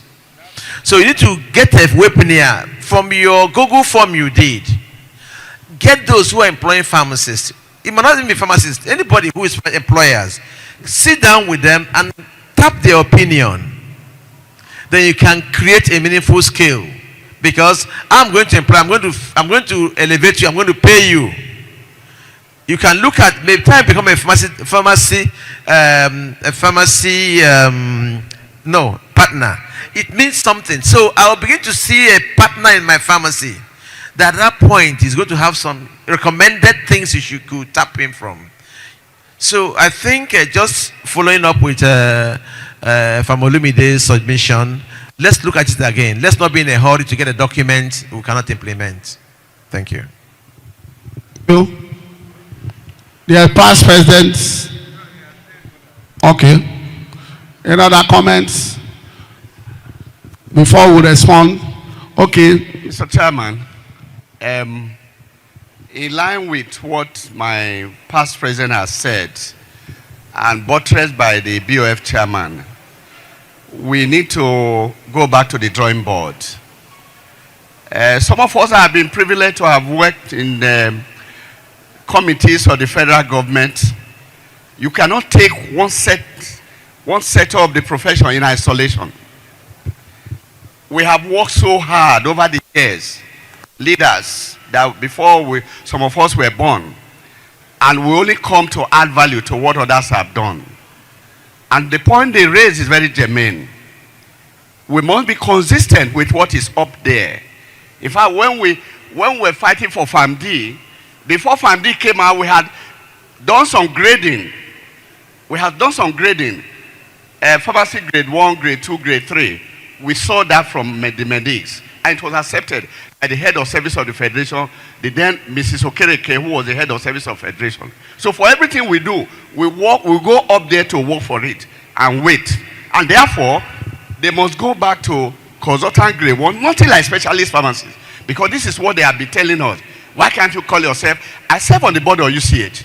And my first 2 meetings was combative to say. Sometimes they tell me, this is not a PSM meeting. And what were we talking about? If you leave that school, if you live there, what are you going to be? Specialist? I don't know. I'll be a consultant like you.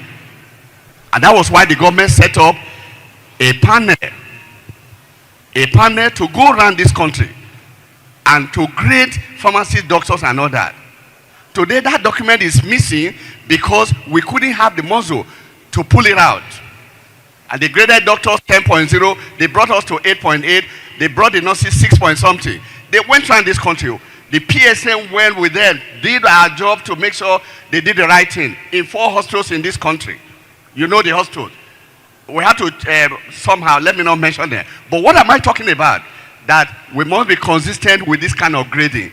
If you allow these documents slip into their hands, they will use it against us. So let's talk about pharmacy grade, consultant grade level 1, consultant grade level 2, consultant grade level 4. And I want to step out to, I was just going to make an appeal on the financial report.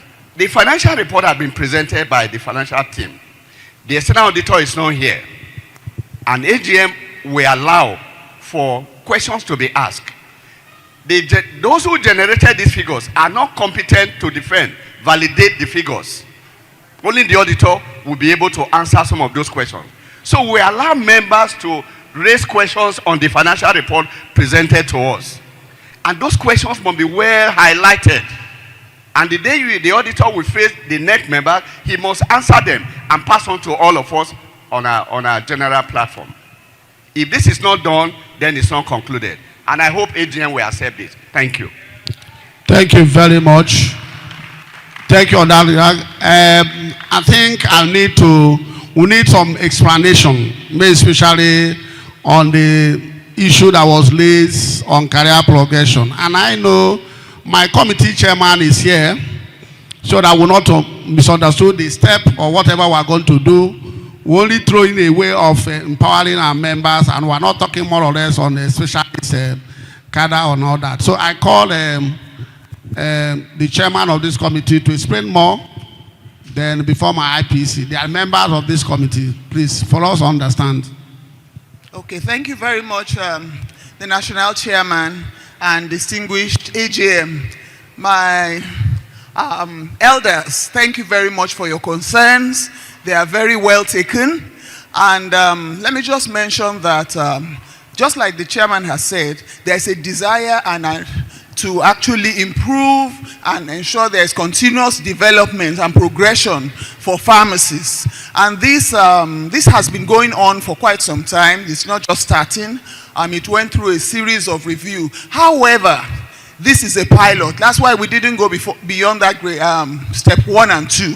Okay, so this is a pilot, and we are planning for a stakeholders meeting soon, where we're going to review what we have done so far and how we're moving forward. But we've seen that we are piloting it, and there is prospects, you know, for us to be able to encourage our members to improve, to continuously develop, and also to be recognized. But your comments are very well taken, and we will still take them back to the table, because we have plans to actually still review.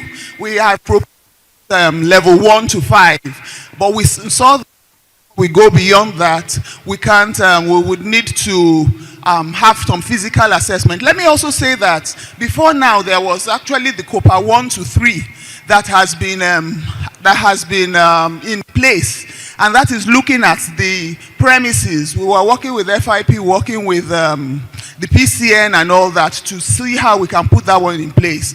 So just to say that your feedback is well taken, but we're going to, by the time we have the stakeholders meeting, we finalize anything, but we're all out to improve the practice and to encourage development and progression in pharmacy practice. Thank you very much, sir. Thank you very much. Okay, the past president Azubi Kokwo, before my IPC, so that we can go to financial report comments, please. Chairman, I want to commend you. I mean, watching the galaxy of activities of this executive, and even the one before you, we cannot but commend you. But I'm been watching to see any of the programs that are targeted to our young pharmacists joining us in this place. I recall 40 years ago that my first year practicing in the community, I started attending conferences. I don't know how many people here are just 1 year old from graduation and are with us. And that if we don't do that, if we don't target some of the programs to picking them young to join, and in fact, even in programs like this, create a space to talk to them, create a space to welcome them, dinner or lunch, breakfast meeting with those who are 1 year and 2. Some of us at this side of the table, I don't know how many more years we have, and we go some other place, and there might be a void. We may not have people to replace us. We may not have enough young people to replace us. So I bet you, and I urge you, to please design a special program for young, very young community pharmacists. I don't even mind sponsoring 10 community pharmacies every year from different parts of the country. You can actually create, you know, some questionnaires, some things to pick 10 or depending on your funding. Thank you very much. Yeah. Thank you very much. Thank you.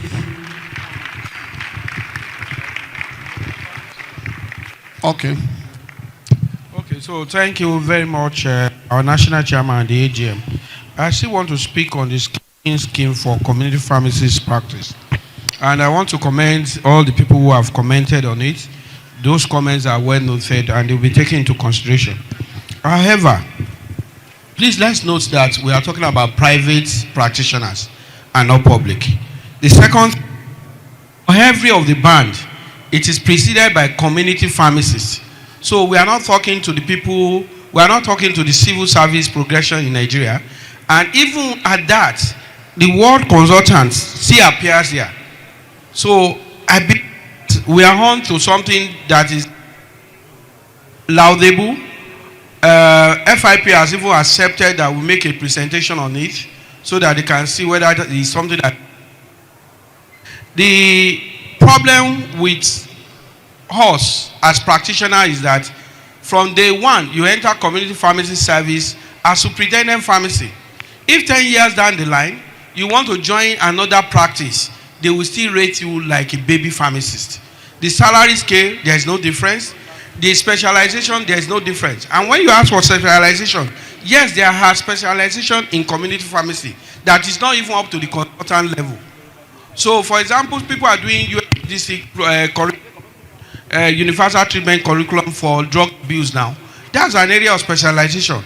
Some people are doing extemporaneous preparation. It's also an area of specialization. And if I'm a community pharmacist, I'm looking for somebody to onboard to my system to come and help. I know I'm deficient in any of this area. I will look for one of those specialists to come on board. Or just to please look at the scheme. We are going to do enough robust stakeholders engagement. This is a work that has spanned almost 18 months to develop to this stage. And we have had contribution from so many people. So I want to urge us to please be patient with us. We will come back to you and run these ideas with you. And if there's any need for modification, we are ready to accept. But please take note that we have community pharmacists band 1. We have senior community pharmacists. We have community pharmacy specialists, community pharmacy senior specialists, and then we have community pharmacist consultant. Because indeed, I even know that in the hospitals, it is not when you finish your postgraduate studies or your fellowship that you become a consultant. You have to wait for openings to be available in your hospital before they can appoint you as a consultant, even when you have finished your fellowship program. And this is what we are mimicking. We are also mimicking what takes place in other private sector. For example, in Ogin, we have Madam Shehu work for a very long time. We have senior specialist pharmacists, senior specialist pharmacists in Ogin. This is a private sector. I believe that government cannot come and question us. And even if they tender it before court of law, we also have consultancy captured within. And you can't be a consultant passing your West African Postgraduate College of Pharmacy and other assessments included. So thank you very much. Thank you very much for that wonderful explanation. It's part and parcel of the committee, and we engage other stakeholders, those in academic, 2 professors are there, doctors, NGOs and all that. They are even trying to own that and sponsor the program and make it a global practice. So, and recognition. And I believe it's something we continue with that stakeholders. So on financial report, I think past President Tony Ahime have made a comment on that regard, and I believe the AGM, the way through that line. Okay, Madi, fellow Gafar Madi is raising hand. Okay. Thank you, Chairman. Good evening, Chairman and AGM. On financial report, I will first of all provide an information for us. In Nigeria, there is what we call 10 years audit rule. What does that mean is that every company in Nigeria must change their external auditor after 10 years, maximum of 10 years. You must change your external auditor. That is a rule in Nigeria. And Point of order. Point of order. Take the mic to past President. Mr. Chairman, sir, my point of order has to do with, you just said you just quoted what past President Ahmed said. And I think it's obvious that AGM has accepted it. If people want, you said people should write the questions. Write the questions, they bring it to you as chairman. You're chairman in NEC. So you take those questions to the NEC meeting where you're inviting the auditor. The idea is, for obvious reasons, there will be we are pharmacists. So there would naturally be a limit to the jurisdiction because we do not have those specialist competencies to take some of the questions that might emanate from the floor. So if the AGM has already told you it's acceptable, what the directive should be from the table is that these questions, including what Pharmacist Made is talking about, should come to you for onward transmission to NEC. Thank you very much for that correction. Thank you very much. What if that had been a motion? We also agree that the questions will come to the chairman, but if you say have any other comments, as Made is already standing, made a comment based on, I know where he's going. If the auditor have disappointed us, I know it's a train, a line where AGM can take a decision in changing the auditor for the next time, because he have lasted for the 4 years. But you can't change auditor now, even if you made the suggestion. So, okay, past chairman, but the Gaffer is still standing up. Okay, you are taking your seat. Okay, past chairman, Foyibo, Dr. Foyibo. Chairman and AGM, I just want to say that what past President Ahimie moved was that people should be allowed to talk. You can't just tell people to write something and submit without people hearing what they are saying. So at the end of the day, what are we doing? And he's back here. Let him talk about it. He didn't say we should just write and send to you. So at the end of the day, how do we know what was written about? How do we know about what people complained about? How do we know what has happened? What we are saying, thank you very much. Let the issues be raised, Noted. you note them, and you pass them on to the auditor. Then you cannot keep them in your privacy, sir. That's any question you want to raise. To make it more faster is why even at the other section, we can, even when we are doing primary section, you can send your question here, we read it out and take it. This is the question have been raised, and we'll table this to the external auditor, and before then we'll present to the NEC in our next NEC meeting. It's still the same thing. You write your questions and bring, because of time, we are going to have our dinner here and all that, and it's a limited time because of the power. You write your question and bring it here. We'll read it out. We'll read the question you have raised and note it. So the AGM will be aware that this is the question that has been raised, and will need clarification, and will do that. I think if you follow that line, it will more better save time for us. So come up with your questions. We'll read it out and make it as fast as possible so that we can proceed. Thank you very much. Question? Okay, give you. I have information, please. This is an information, and I've already dropped the information. It's for NEC to take care of it. Then the second one,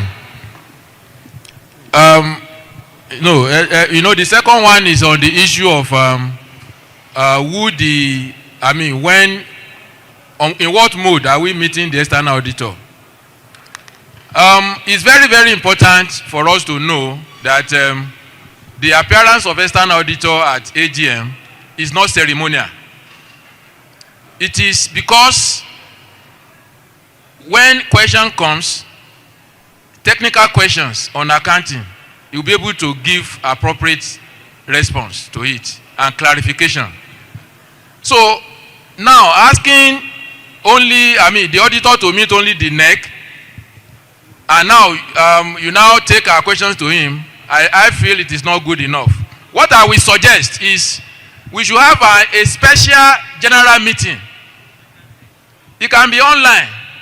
Special general meeting that will involve all members that can join that meeting to discuss the audit report. Because if it is only NEC, it is not good enough. Let me direct it, sir. What we said and what he said, what past president says, that question will come, note those questions, present to the NEC. After that discussion, we present to the general platform of ACPN. You have already said it. No. We can convert, coming to general platform, we can call as a structural ordinary emergency meeting where we present what the question that was raised and all that. and noted by the state auditor. So noted, I know what you said. AGM have accepted that. Okay, thank you. Thank you very much. Then I need to mention also, looking at page 79 of the audited report. You can't go there again. You can't look there. We say question will be noted. If you begin to ask question, it's okay. If you that we are discussing it, auditor is not here to answer your technical question as you said. I'm just trying to provide information. Thank you very much. Any other comment on that? I think. See the man raising hand here, please. I can't see your face. Is there a large? Dr. David. David, okay. Mr. Chairman, Supreme AGM, I am David Hihweme from ACPN Lagos. I have two comments. One on the financial reports. On the financial reports, I want to note that this report is soothing to the ear, to the eyes, and pleasing to the heart. That our financial standing has improved so dramatically from 2024 to 2025, calls for celebration. Then importantly, we also would love to know what has been done right, so that we ask that the executive will continue to implement the strategies they have done to take us to this state. Thank you very much. Thank you, sir. Then I also want to quickly note and observe that under other incomes, I notice a drastic drop from 63.2 million in 2024 to a paltry 23.9 million in 2025. And then the bank charges rose dramatically from 261,000 to 759,000. I will please urge the ESCO to interrogate the root causes of this, and if it's something that we can do something about, please let us do something about it. Thank you very much. So that is that. And then repeatedly I kept raising my hand when we were discussing the National Secretary's report, and I wasn't recognized. But I must, since I have the mic now, permit me to quickly note that in attendance to NEC, I observed that 12 states either attended only one meeting out of 3 or none at all. And I don't think that that is good.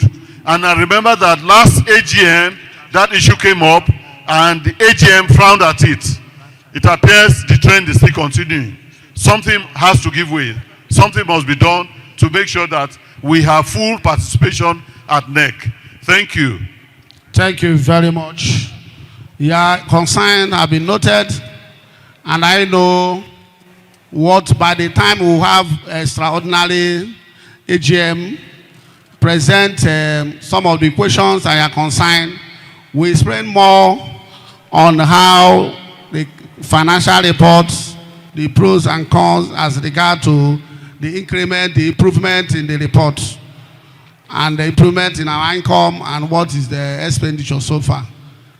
Then on the other issue you raise, I know on the states, it is not compulsory for NEC to attend every NEC meeting. They can only attend to at rate up to 75%. And you know the high cost of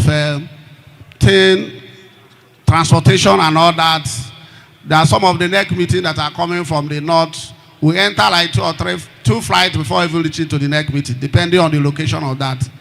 But I know that most of the NEC meeting we have been, recorded form the quorum for the NEC. Tremendous number of states attend NEC meetings, and we are sure that our issues are being discussed and treated. On the last,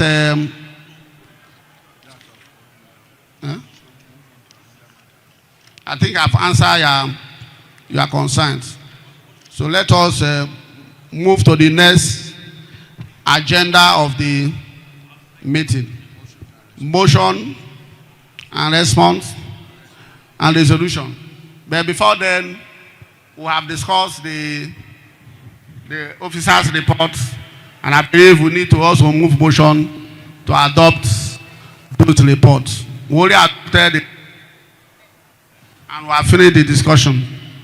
So can somebody also move motion for adopting the officer's report, please?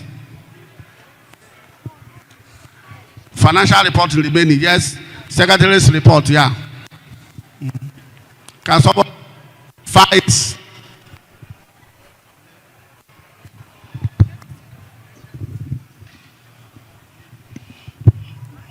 Mr. Chairman, Supreme AGM, I remain Dr. Ajay Robert Felix from Far East Imo. Mr. Chairman, having attempted to address some of the issues and concerns raised on both the Secretary's report and the financial report, and considering the fact that a motion has been moved to allow the external auditor to present the financial report on or before the next meeting, I most respectfully wish to move that we adopt this report as a document for future reference. I so move, Mr. Chairman. Thank you very much. Seconder.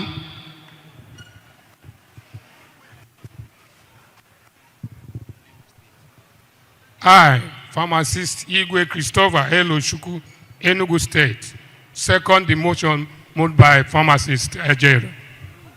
Thank you very much. We'll continue with motions. I know we'll pass on motion papers and resolution, but we'll start from the motion from the NEC, resolution from the NEC, and also consequent upon our discussions in the last town hall meeting, when a lot of issues have been presented concerning the NEC resolution on the FCT branch and other decisions we have taken on the review of our constitution to be in line with PSN constitution by adding investigation committee and the process of the investigation committee so that they can reduce a lot of conflicts and quick action based on CAMA 2020.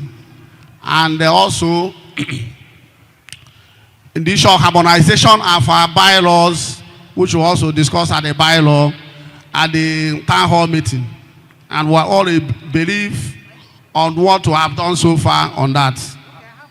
On that note, I therefore present to the NEC these two motions from the National Executive Council and NEC for your ratification and affirmation.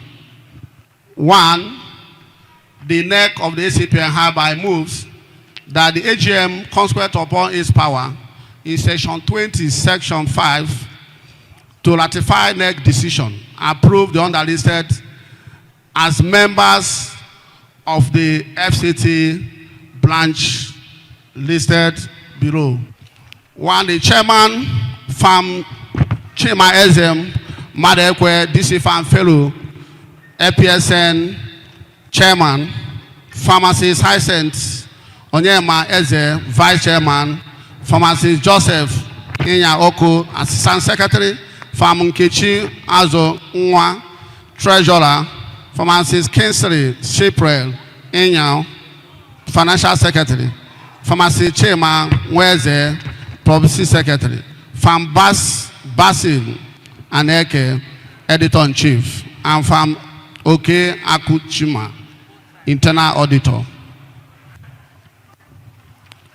So moved by NEC, and I ask the NEC for ratification and affirmation.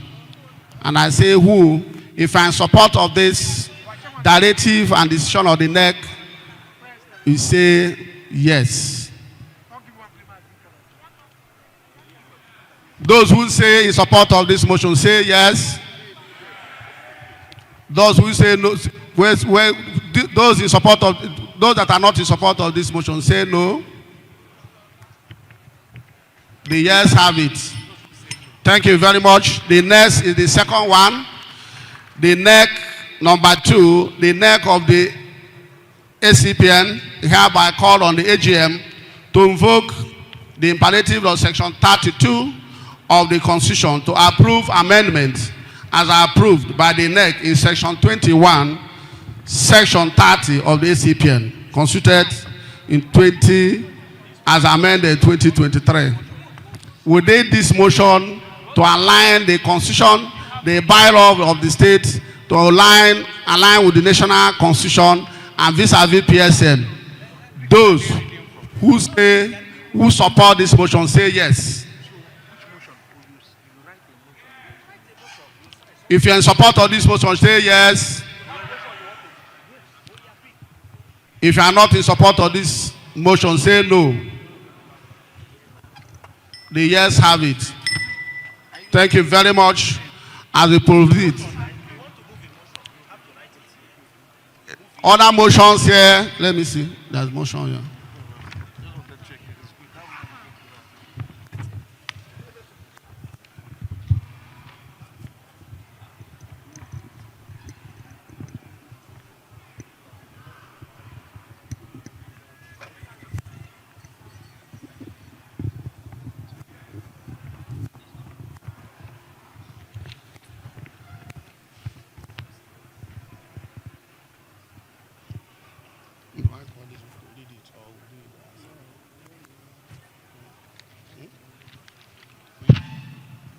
There's a motion here, another motion here by Farm Choma Omata, ACPN Lagos.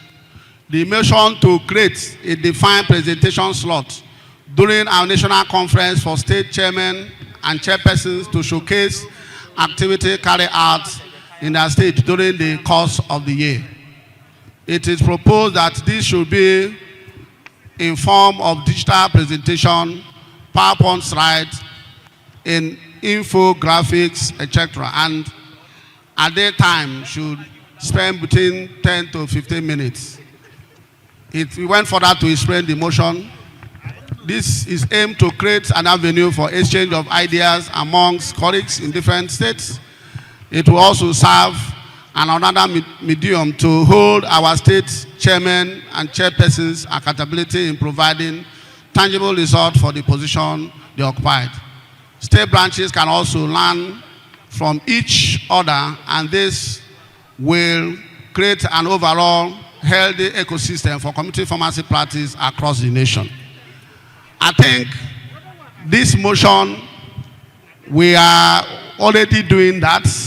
That is why we do state dynamics and showcase what we are doing, presentation and all that. We reduce this presentation this year by going around and pick maybe the three, first, second, and third to do a proper presentation. And also, we can also discuss this at the next level, where if state want to do presentation, they can also do that. But if you accept this motion here, it will going to reduce or cost us a lot, especially where companies are that are generating for sponsoring this conference. We always want to do presentation, and we are not even giving them enough time to do this presentation because of the activities and all that. I don't think this motion will stand because we are already doing something like that. Rather, we can come together and make it more digital on how we do that. I think I'm speaking the mind of AGM.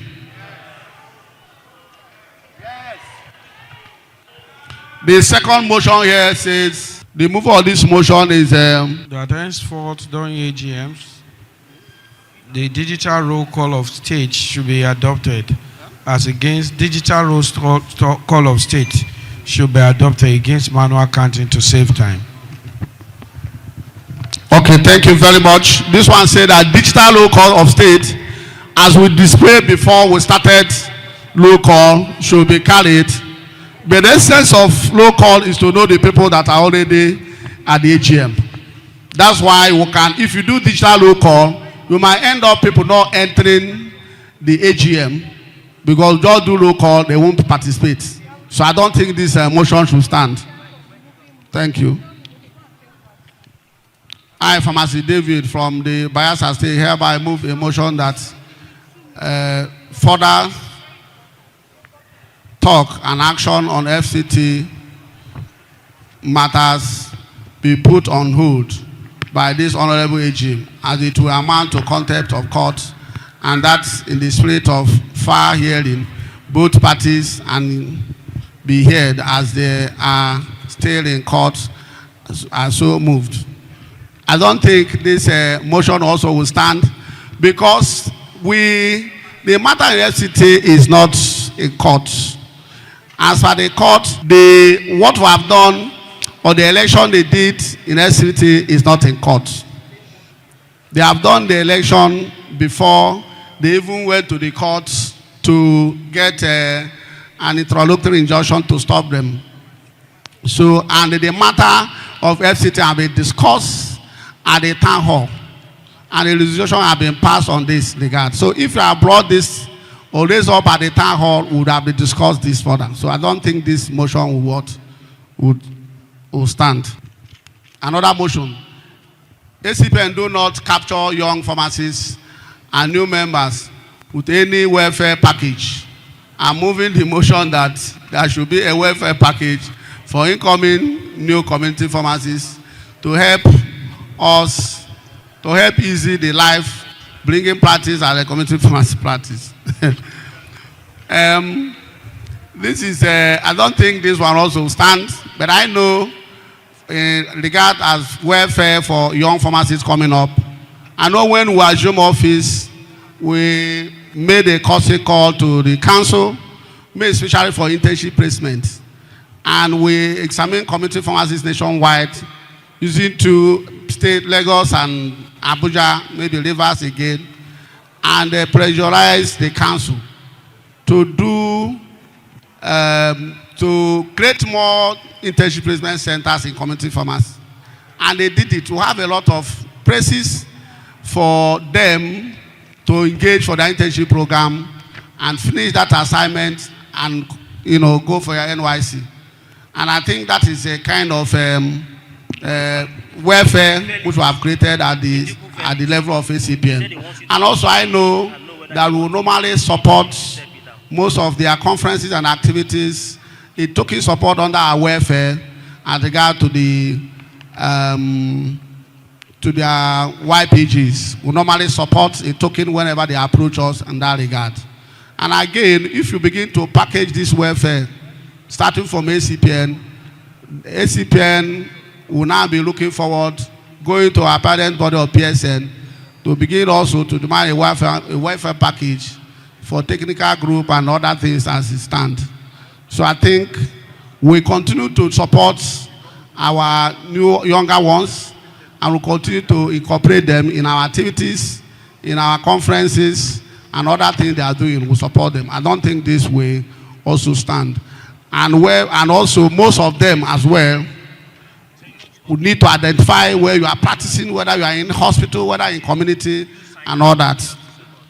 And any other welfare package you have, whether you are old or new, you will also you are associated to that welfare package by the committee. If you have any challenges on individual capacity, you can apply through the committee, the welfare committee. Thank you very much. Any other motion? Eze Chukwunonso, we can read this motion, please. You follow so well. Can you come up and read this? Eze Chukwunonso, are you here? Okay, it's not even here. Can you come up?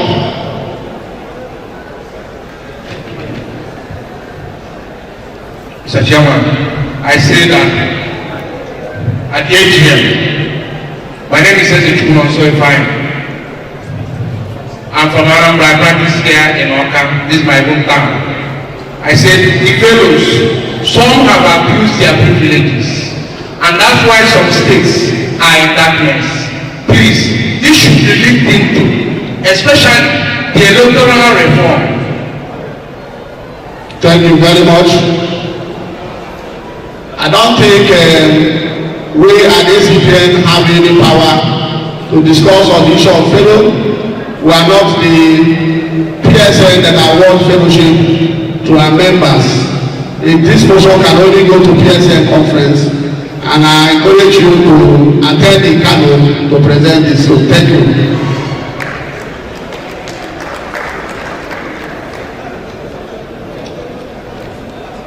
The other motion from Felix Ndogu, considering the grave implication of recycling and deploying highly corrupt and disruptive PCN state officers from states to states, and move that the relevant national ACPN committee be mandated to review the company from states and help engage the registry.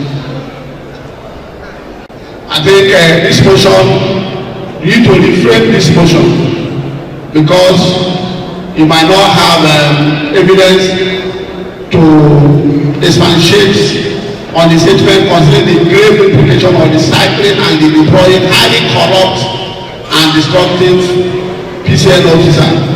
I'm not comfortable with this statement.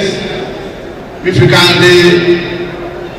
restructure their work here, and the relevant national ACPN committee can work on engaging registrar if you have any complaint. I think you have to rely on Felix.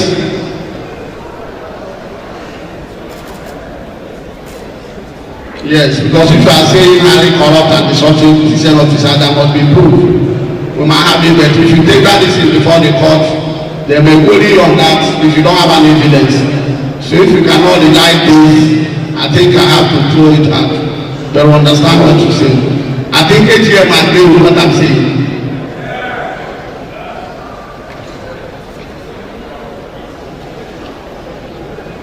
Another motion. This one is moved by Benedict Disifan Abanu. I want to move a motion concerning the arrangement of multiple company stands, that they should make their location more accessible as follows. Each company stand should be labeled in numbers, and the road where they are located should be tagged alphabetically.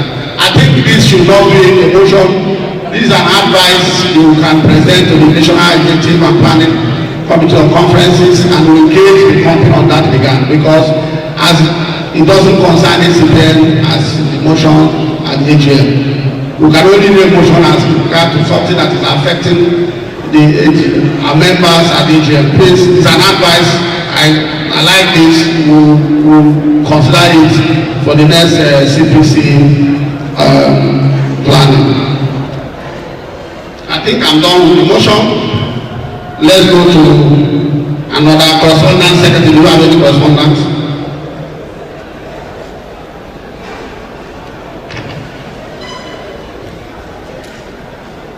Anyone? Okay, thank you. There's no correspondence. There's no letter before us here as regard to that national ACPN 45th Annual International Conference.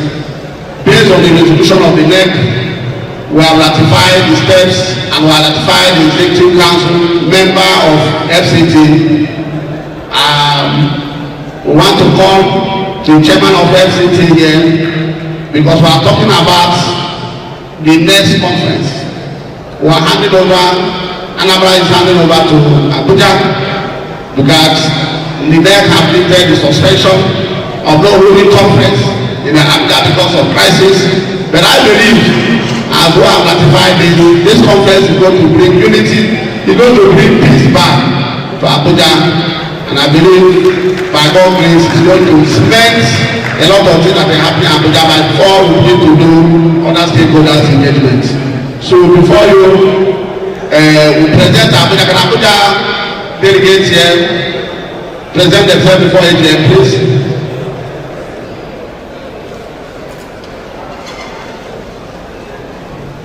LC2 chair, can you come forward here?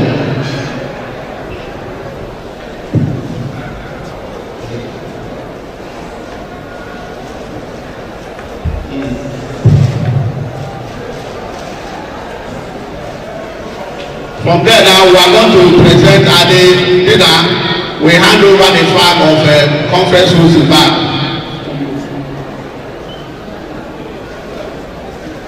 Yes, at the dinner we will hand over. Sorry, at the dinner we will be able to present the flag for you, please. Can you go back? Sorry.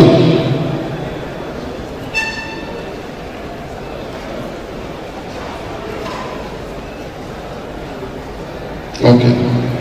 We are now in the AOB, and before AOB we will have the nomination of the data committee, the solution of ESCO.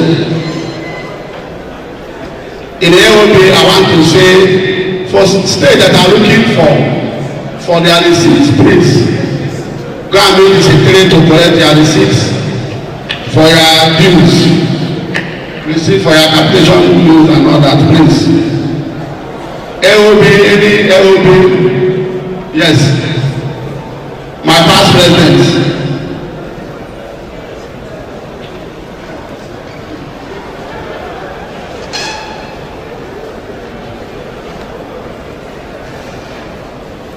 Mr. Chairman and the AGM, I'd like to make this remark as we close to thank the AGM for accepting what woman in our presentation of finances for the past 1 year.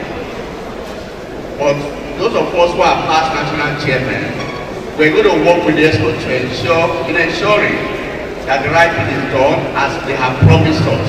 I want to assure you of that. And that all the issues raised, the questions raised, will be tackled by the external auditor and made known to all of us in a later date.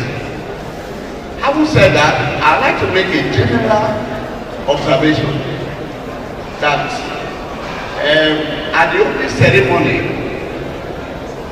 some of our colleagues were buying drugs or in the trading area.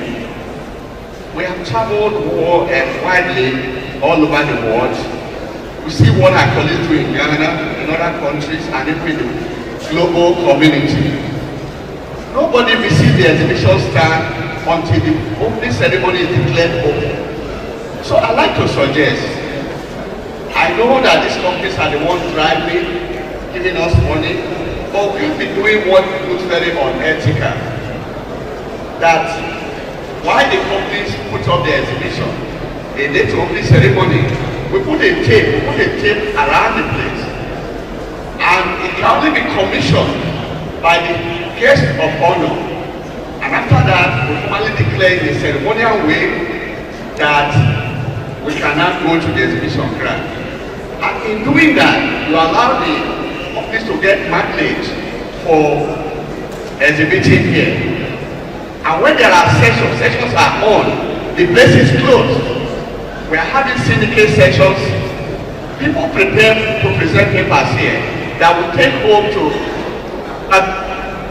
and most of us will be at the exhibitions can buy goods. Nobody says you cannot, but there will be a time limit for this. That's exactly what I'm saying. Let us do something that very scientific and yet get the mileage for the companies. Thank you. Thank you very much.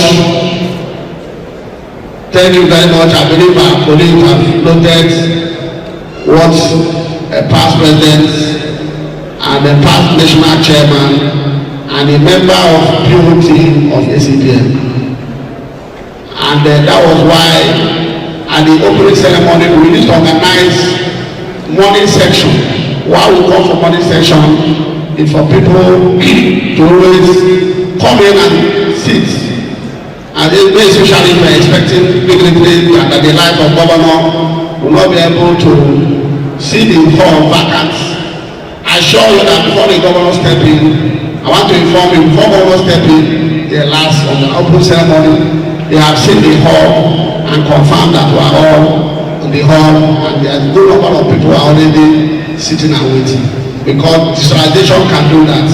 As we are doing this AGM, is also monitoring us there. You might not hear, but you say you are able to see how we run our AGM, how whether people will be quiet as we claim that we are more organized than any other profession. So these are what this profession can do. So I assure us that most husband conferences will do that so that people can get seats. At the end of the day, when we declare the conference open, we can go and buy whatever you want to buy. Because company must do. Because that is also another way they can sell and get what is close to sponsor up for the conference. Thank you very much. Any other AOP? I can see somebody raising hand now. 2 minutes.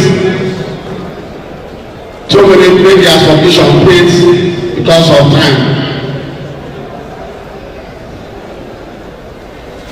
We need to give a chance for people that are going to do decoration here for the dinner, and we also have a limited time at night for the dinner, and we cannot change the venue. Thank you, sir. Yeah. Good afternoon, Mr. Chairman and the AGM. Okay, so my concern is on the attendance and participation from the northern part of the nation. Looking at the attendance of the last AGM, where we had almost zero attendance from about 8 northern states, and today again, same has been repeated. Please, sir, I would like to know what measure are you taking to ensure more participation and attendance from ACPN Northern State branches? Thank you.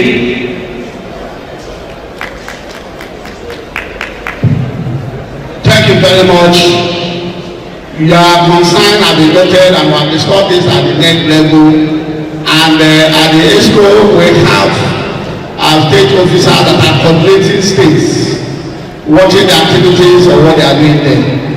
And also, I want to inform us that there's not much members, like if you talk about Borno State, we now have more than 5 ACPN members there.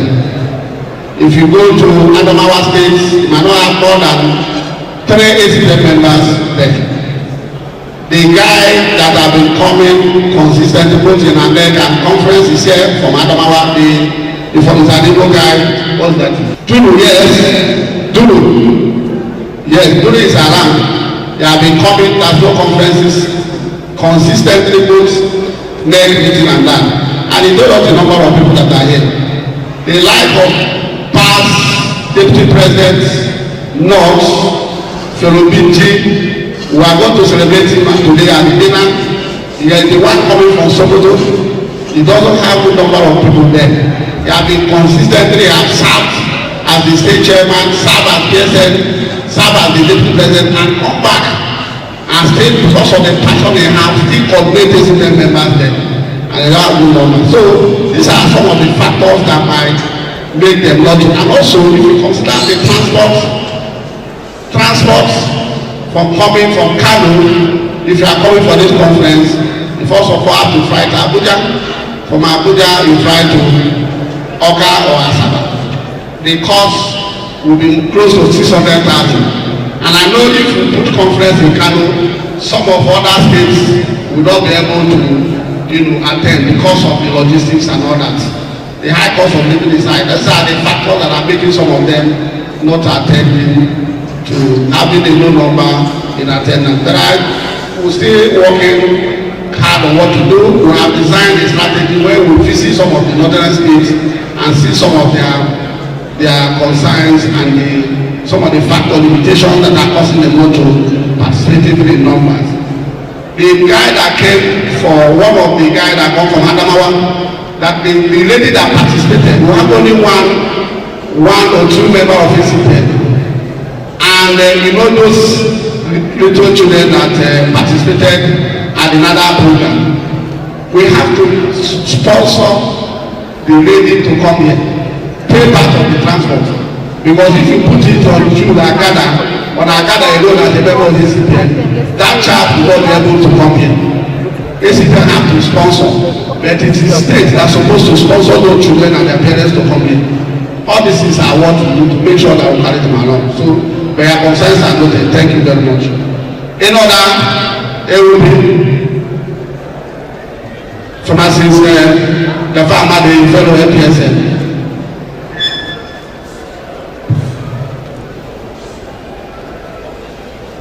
Thank you. I just want to say this for future purpose. The constitutional provision for quorum at AGM is 1/3 presence of states, that's the states of the country and FCT. So therefore, I feel that doing head count is a waste of AGM time. What we need is just to affirm that, okay, we have 1/3 of states of the federation present. The head count is a waste of AGM time because it's not a constitutional requirement. If we want to know the numbers, definitely we have a register that we entered as we came in for the AGM, where we mentioned our states. So that one can be collated to know the number of representatives. But to waste time about an hour or 30 minutes in doing head counts is a waste of time. Thank you. It's unnecessary. Thank you so much. Thank you very much. Noted. I agree with you. And even when we are doing that, my interest was having number of states. And when I got 27 states, I said we have already formed a group. That is what enshrined in the constitution. Noted. And AGM will consider that. Then another one, only one person left, so that we can proceed to the next agenda, please. Yes. Mr. Chairman, Supreme AGM, I remain Dr. Ajay Robert Felix from Far East Imo. Mr. Chairman, I just want to make a very short remark. I have observed very keenly from the first day till now, and I wish to state that this being the first conference this particular ESCO is organizing and being the first AGM, I would like to say that yes, we are not ignorant of the fact that there will be issues. We understand there are areas of complaints and there will obviously be aberrations. But I wish to state that this particular ESCO has done very well so far.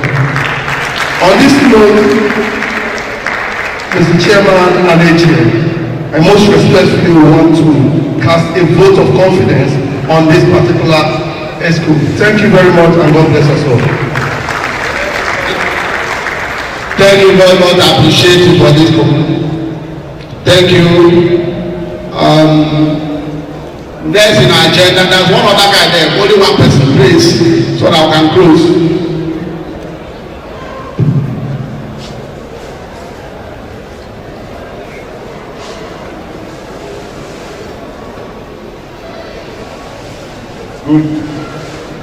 Good evening, Mr. Chairman, Supreme AGM. I'm Asila Imeri from Rivers State. I want to bring to our notice a trend that is beginning to emerge in our various, or let me say, in our area of practice, which is a huge risk to the pharmacy profession, especially the community pharmacists. We have a trend now where medical practitioners are opening what they call walk-in clinics. Walk-in clinics. The drug, anywhere there's any drugs or when anywhere drugs are being dispensed, is supposed to be regulated. But in this case, there's no form of regulation, and they do all sort of practices there, and they call it a walk-in clinic. So invariably, they practice as a pharmacy without registration with anybody. They are not registered with ACPN they are not registered with PCN, they are not regulated, and they come in between two pharmacies and they open what they call walk-in clinic. I have one by the side of my pharmacy, and it has been existing for the past 5 years without being harassed. So it's important for us to take note, because as this trend continues, at the end of the day, we may have no place to practice going forward. So it's important for the AGM to look into this and know what to do going forward. Thank you. Thank you very much on that, and can I encourage you to give us a comprehensive report or in a concise way of what you just said, so that we can engage council on our advocacy, and we'll have committee that can handle that. And I know some other thing like that is happening in Bayelsa and Cross River, and I know what council have done so far on that. So we, through that process of BIC, we'll be able to handle that. They give us information, more details, so that we can handle that. So next now is the inauguration of the data committee. We know that we'll do election every year, and that is what is causing a lot of wahala in some states. Some states don't understand. Some people will stay, they don't want to do election, they stay like 2 years, 3 years, 4 years, more than that, without having conflict in the electoral guideline and all that. According in our constitution here, election is being done every year. That's why we pick our form, fill the form at the appropriate time. If you don't fill your form, I will not present you here. Somebody can fill another form. So we use our constitution, we do election every year. And that is on that note, we need to inaugurate the electoral committee here before we dissolve the ESCO. And on that note, I call Baba Famusi as the chairman of the electoral committee here. And please, can you come to help us? Then I call pharmacist Ben, a fellow of Pharmaceutical Society of Nigeria, to also come and assist. And I'm calling upon Dr. Ejiro to join them. Robert Ejiro to join them, please. I got 3-man committee.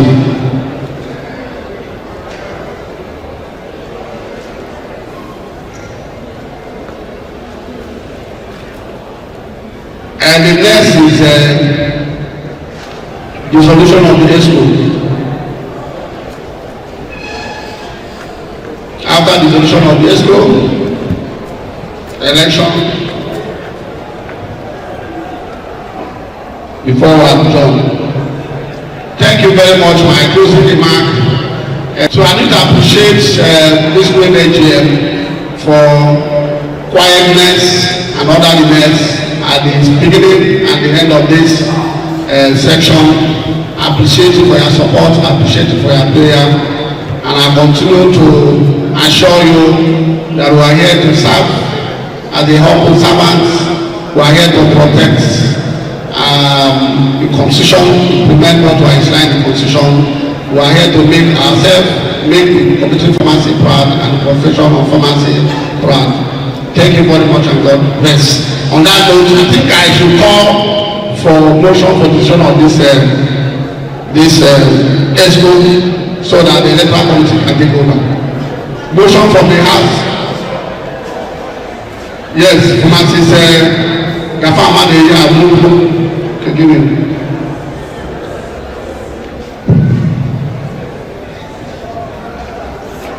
Chairman, the AGM, in accordance with the bylaw of Association of Community Pharmacists of Nigeria, having served meritoriously the association for the past 1 year, I hereby move that the current ESCO should step down and elect a new set of officers for the National ESCO of ACPN. Thank you. Okay, sorry. Before that, before making the final statement, there is a vacuum in the National Secretariat which there was since 2 years, and we needed to fill in the gap, and that the position of assistant We know in our elections on our position before we dissolve that every position here is what? Vacant. So at the end of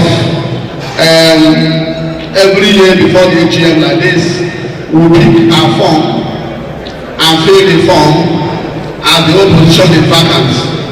And we will find consistently that the position of assistant secretary has been vacant also, and somebody have picked nomination form and in accordance with the constitution, and I thereby hand over the electoral committee, please. Electoral committee, can you come forward? I believe that the ASO has been dissolved and seconded. Motion has not been seconded. Yes, a seconder for the motion for dissolution, please. Mr. Chairman, AGM, I am David Ehikweme. I'm seconding the motion for the dissolution of the current school. Thank you.